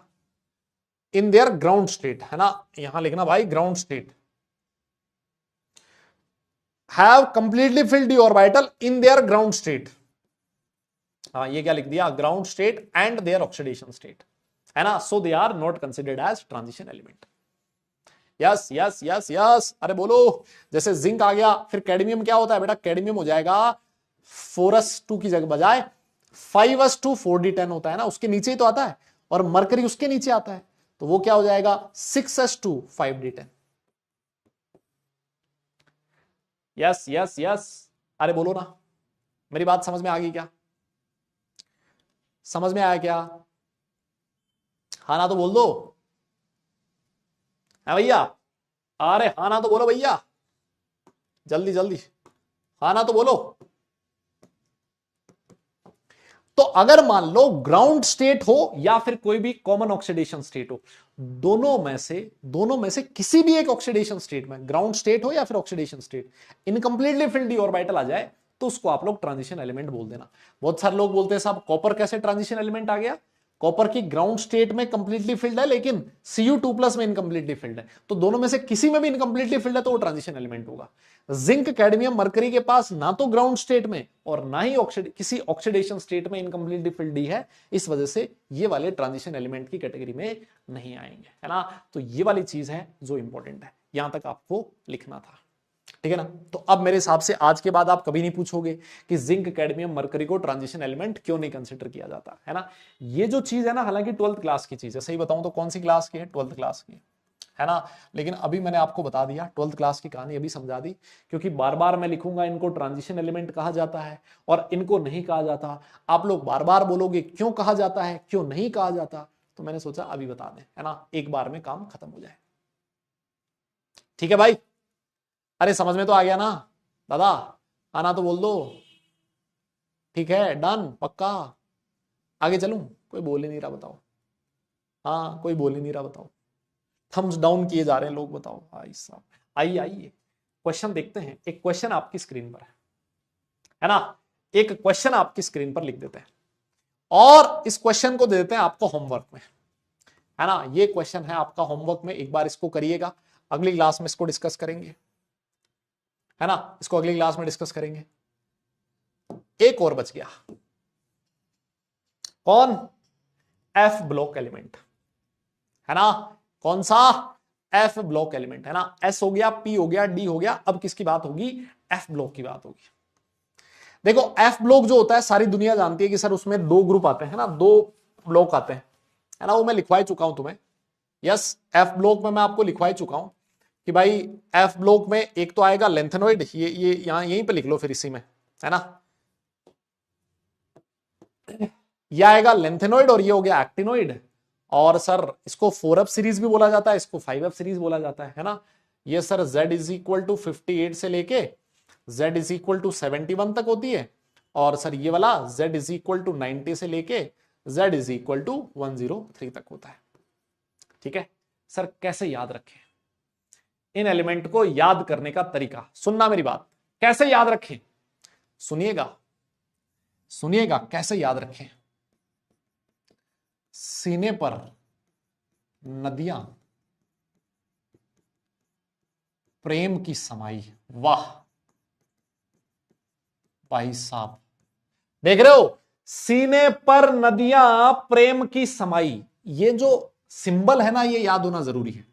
आपको भले ही नाम ना पता हो कि सीई को सीरियम बोला जाता है, ये भले ही ना पता हो, आपको पता होना चाहिए क्या? सिंबल, कि भाई जो सीई होता है ना, इसका एटॉमिक नंबर 58 होता है। और मैं तो कहूंगा नाम भी याद रखें, इसी वजह से मैंने, इनके नाम थोड़े से कॉम्प्लिकेटेड है, इस वजह से मैंने लिख भी दिए। यहां पर देखो, सीरियम, फिर उसके बाद प्रेसोडिनियम, नियोडीनियम, प्रोमीथियम, सारे नाम मैंने यहां लिख दिए यहां पर, ताकि जिसको नाम ना याद हो वो यहां से देख ले।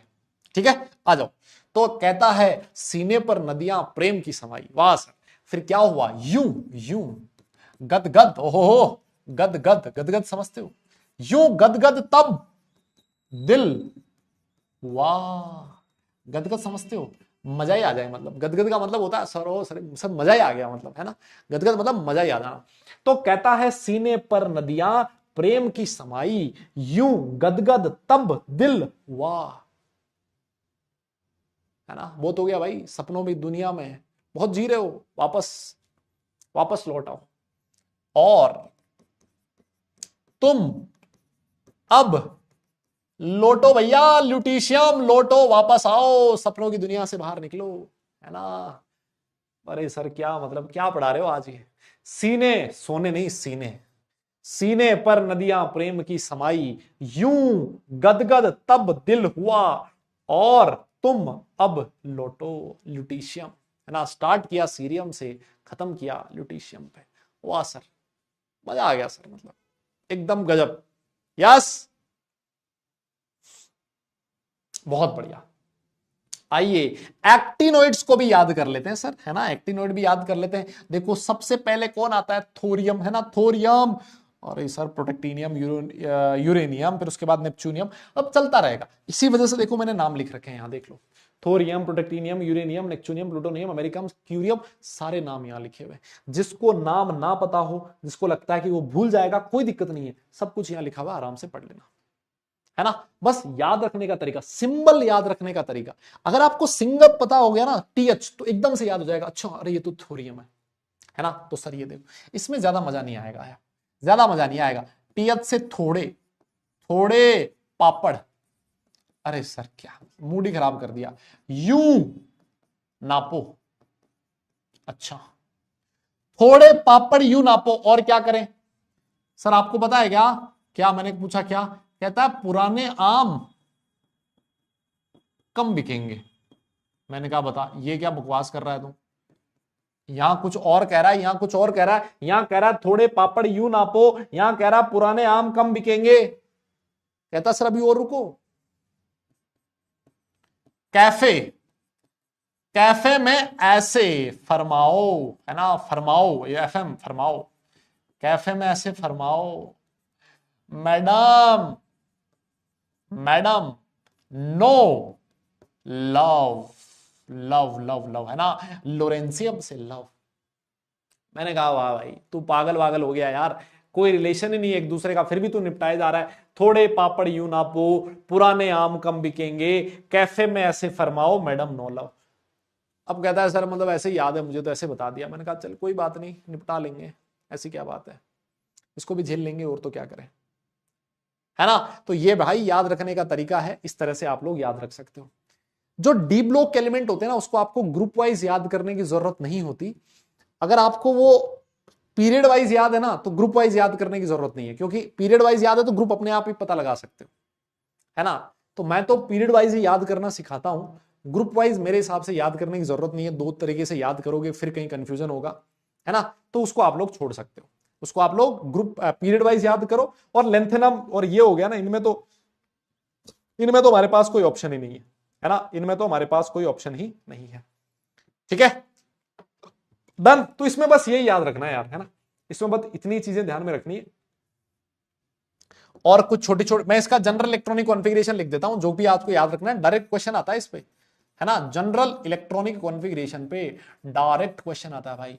डी ब्लॉक और एफ ब्लॉक एलिमेंट का जो जनरल इलेक्ट्रॉनिक कॉन्फ़िगरेशन होता है, डायरेक्ट क्वेश्चन आएगा। क्या होता है, वो होता है दादा n-2f 1 से 14, n-1d 0 से 1, और ns2, है ना। This is the general electronic configuration of F block element. Outermost shell है ns, इलेक्ट्रॉन फिल होता है n-2f में, अल्टीमेट, पेनल्टीमेट और एंटी पेनल्टीमेट, है ना, उस वाले में इलेक्ट्रॉन फिल होता है, f में 14 इलेक्ट्रॉन फिल हो सकते हैं। ये इलेक्ट्रॉनिक कॉन्फ़िगरेशन है, सीधा सीधा सा आपको याद रखना है ना।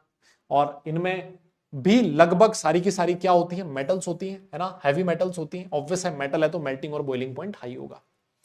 एक चीज यहां पर इंपॉर्टेंट है कि जो एक्टिनाइड्स होते हैं ना, एक्टिनाइड्स, मैक्सिमम एक्टिनाइड्स जो होते हैं वो रेडियो एक्टिव होते हैं। कैसे रेडियो एक्टिव, है ना, रेडियो एक्टिव का मतलब मैंने आपको समझाया था, ये ऐसे एलिमेंट्स होते हैं जो पड़े पड़े अपने आप कुछ रेडिएशन एमिट करने लगते हैं, कुछ पार्टिकल्स एमिट करने लगते हैं, अल्फा बीटा गामा, है ना, जो हमारे लिए हार्मफुल होते हैं, उनको रेडियो एक्टिव सब्सटेंसेस बोला जाता है।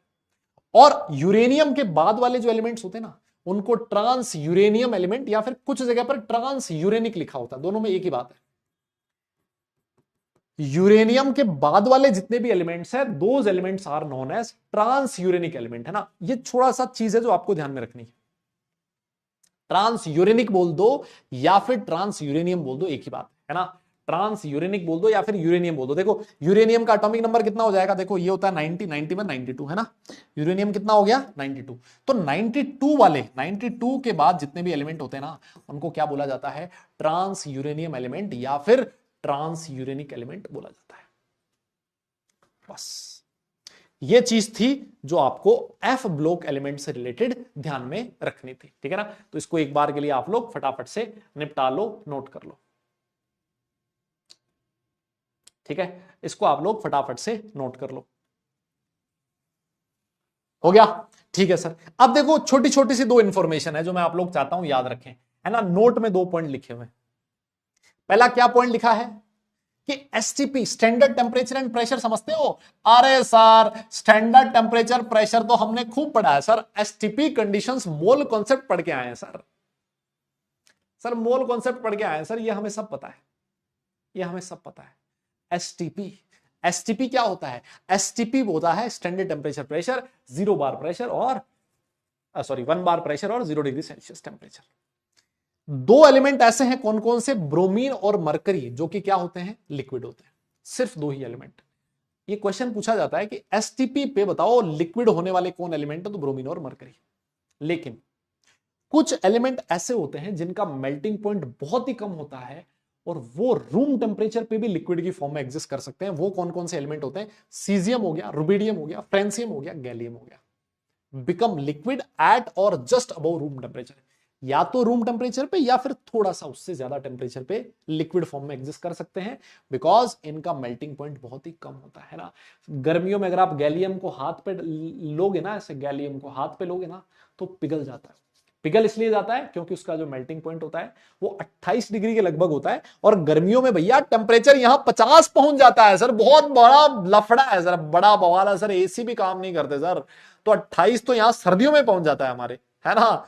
तो भाई 28 डिग्री सेल्सियस आते ही, लगभग 30 डिग्री सेल्सियस आते ही, ये जितने भी एलिमेंट है ना, सारे के सारे लिक्विड स्टेट में एग्जिस्ट कर जाते हैं, है ना। तो अगर कोई क्वेश्चन पूछे ना कि बताओ एसटीपी पे लिक्विड कौन होता है, तो ब्रोमीन और मरकरी।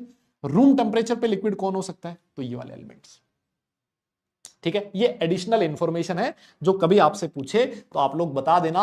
एक क्वेश्चन है, इसको एक बार आप लोग घर से करना, होमवर्क है। और एक और क्वेश्चन है, इसको भी आप लोग घर से करना, ये भी आपका होमवर्क है, ठीक है। ये दोनों क्वेश्चन आपके होमवर्क है। हो जाएगा क्या?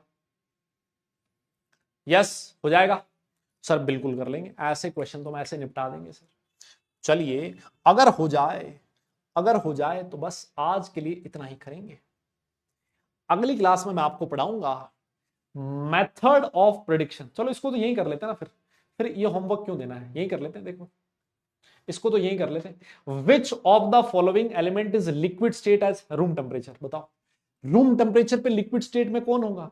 अरे सर देखो ना, ये जो आपका मरकरी है ये तो एसटीपी पे ही लिक्विड है, तो भैया रूम टेम्परेचर पे तो लिक्विड होना ही है सर। इसका ऑप्शन हो जाएगा कौन सा? Option number H G, first हो जाएगा सर। ठीक है, ऑल राइट, आगे बढ़ते हैं, एक और क्वेश्चन देख लेते हैं। हाँ ये वाला क्वेश्चन देखो, इस क्वेश्चन का पोल देना चाहता हूं मैं आप लोगों को। यस यस, इस क्वेश्चन का पोल देना चाहता हूं मैं आप लोगों को। हाँ, इस क्वेश्चन का पोल देना चाहता हूं मैं आप लोगों को। देखो शांति से पढ़ाई करके मजा आया ना, शांति से पढ़ाई करके मजा आया ना, एकदम कितना सारा टॉपिक कवर कर लिया हमने। आओ, द एलिमेंट, देखो ये वाला question, the element that has very low melting point and its periodic position is closer to a metalloid. Question समझे? पोल दे देते हैं। लो मेल्टिंग पॉइंट होना चाहिए और उसकी जो पोजीशन है वो एक मेटलॉइड के पास होनी चाहिए, है ना, मेटलॉइड के पास होनी चाहिए। बताइए भाई, इसमें एक चीज मैं नहीं करवा पाया आज, जो मुझे करवानी थी, है ना, वो नहीं हो पाई। चलो कोई बात नहीं, अगली क्लास में करेंगे उसको। कोई बात नहीं भाई, कोई बात नहीं, अगली क्लास में करेंगे उसको।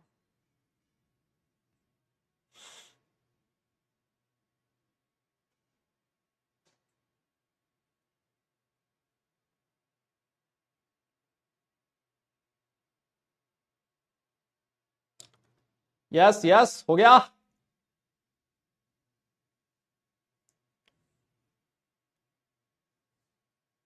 वेरी गुड, बहुत बढ़िया बहुत बढ़िया सर। ये देखो इसका करेक्ट ऑप्शन कौन सा होने वाला है, ये रहा sir, gallium, option number B. अरे भैया 74% ही है, क्या चक्कर है?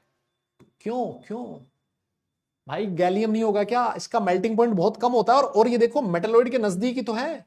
अरे सर कैसी बात कर दी आपने, ये देखो गैलियम जो है ना वो जर्मेनियम के नजदीक नहीं है क्या? देखो गैलियम जर्मेनियम के नजदीक है, और जर्मेनियम क्या होता है? मेटलॉइड होता है। यस, मेटलोइड होता है। खत्म हो गया क्वेश्चन। और इस बढ़िया बढ़िया, मतलब एकदम जोरदार। अच्छा, एक दो क्वेश्चन और भी था जो मैंने होमवर्क दिया था, उसको भी यही निपटा लेते हैं, इसको भी यही निपटा लेते हैं। बताओ, ये वाला क्वेश्चन करो जरा। ये लास्ट क्वेश्चन है जो मैं आज करवाने वाला हूं, उसके बाद क्लास छोड़ दी जाएगी, क्लास छोड़ देंगे उसके बाद। हाँ, उसके बाद क्लास छोड़ देंगे भैया। यस यस यस, हाँ, अरे आ गया क्वेश्चन, आ रहा है तुम्हारे सामने, ऐसी क्या बात है? बताओ बताओ बताओ बताओ, क्या कह रहा है question? The set that contains atomic number of only transition element, only transition element.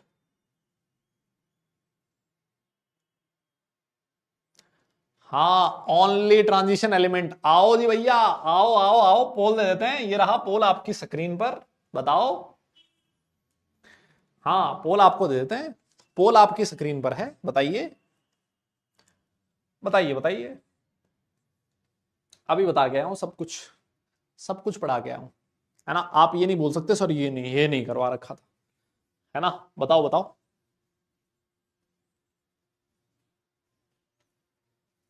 बताइए। The set that contains atomic numbers of only transition element, हो जाएगा। देख तो रहा हूं काफी सारे लोग सही कर रहे हैं। हम्म,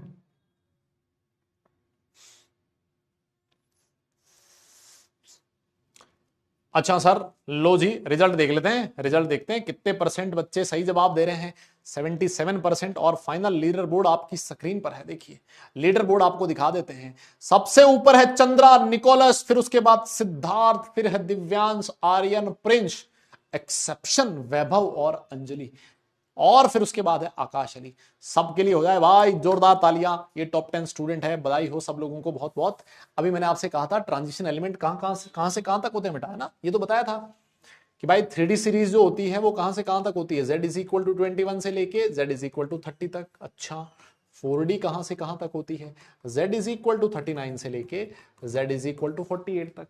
यस सर, 5D सीरीज कहां से कहां तक होती है, z इज इक्वल टू 71, नहीं सर 57, फिर उसके बाद 72 से लेके 80 तक, है ना। तो सर देखो 21, 25, 42, 72 सब कुछ इस वाली रेंज में आ रहा है, तो ऑप्शन नंबर डी करेक्ट हो जाएगा। गजब गजब गजब गजब। नेक्स्ट क्लास में हम लोग कुछ आगे की चीजें और पढ़ेंगे। आज का आपका होमवर्क हो गया है ट्रेन योर ब्रेन, ये जो हमारा मॉड्यूल है उसमें से ये क्वेश्चंस करोगे। आज आपको भैया डीपीपी मिलेगा, डीपीपी के क्वेश्चन सॉल्व करने हैं, फिर आपको रिवीजन करना है भाई बढ़िया ढंग से। देखो, मैं आपको पहले बोल देता हूं, inorganic chemistry is all about revision. जैसे कहते हैं ना physical chemistry is all about practice, inorganic chemistry is all about revision. जितना ज्यादा रिवीजन करोगे इनऑर्गेनिक केमिस्ट्री में, कॉन्फिडेंस उतना ही आएगा, सीधी सी बात है। चीजें आपको याद रहेंगी, नेक्स्ट क्लास में पढ़ के आओगे, रिवाइज करके आओगे, कॉन्फिडेंट फील करोगे, अच्छा फील करोगे। जब आप अच्छा फील करोगे तो मेरे लिए काम और आसान हो जाएगा, है ना। मैं तो वैसे अच्छा फील करूंगा, नहीं है क्या। और हमारा जो काम है वो जरा जल्दी जल्दी हो जाएगा, मतलब जल्दी जल्दी हो जाएगा, है ना। और सिलेबस अपना टाइम पे खत्म हो जाएगा, मुझे एक्स्ट्रा टाइम एक्सटेंड करने की भी जरूरत नहीं पड़ेगी। ठीक है, चलिए फिर क्लास को खत्म करें। जाते जाते दो लाइन आप जैसे प्यारे स्टूडेंट के लिए, क्या कहता है सुनो गौर से, कि कहता है कि तजुर्बा बता रहा हूं दोस्त। अब आपके भाई का तजुर्बा आज आपसे तो ज्यादा ही है ना यार, है ना। तो कहता है कि तजुर्बा बता रहा हूं दोस्त, ये दर्द, ये गम, ये डर जो भी है बस तेरे अंदर है। कई बार हम लोग डरते हैं बहुत सारी चीजों से, है ना, एक ऐसे भय से जो है नहीं एक्चुअली, एक अनजान से डर से हमें डर लगता है क्योंकि हमें खुद पे विश्वास नहीं होता। कहता है कि तजुर्बा बता रहा हूं दोस्त, ये डर, ये गम, ये दर्द जो भी है बस तेरे अंदर है। अपने बजाय पिंजरे से बाहर निकल, फिर तू भी एक सिकंदर है, फिर तू भी एक सिकंदर है ना। तो कई बार, बहुत बार इंसान अपने चारों तरफ एक पिंजरा बना लेता है, एक एनवायरमेंट बना लेता है जिसमें उसको लगता है कि वो कैद हो गया और उससे बाहर नहीं निकल सकता। कुएं का मेंढक देखा है ना। तो ऐसा देखो, हमेशा खुद पे विश्वास करो, ऐसा कोई काम नहीं है जो आप लोग नहीं कर पाओ। विश्वास रख के पढ़ाई करो, ये जेईई का एग्जाम है, ये भी आप लोग बड़े आराम से क्रैक कर सकते हो, लेकिन बस थोड़ी मेहनत है जो आपको चाहिए। ठीक है, चलिए फिर आज के लिए बस इतना ही करेंगे। नेक्स्ट क्लास में आप लोगों से मुलाकात होगी। तब तक सारे लोग अपना ख्याल रखें, खुश रहें, हंसते मुस्कुराते रहें और दादा पढ़ाई जरूर करते रहें, क्योंकि काम तो पढ़ने से चलेगा, सिर्फ मुस्कुराने से नहीं। नेक्स्ट क्लास तक के लिए tata bye, love you all.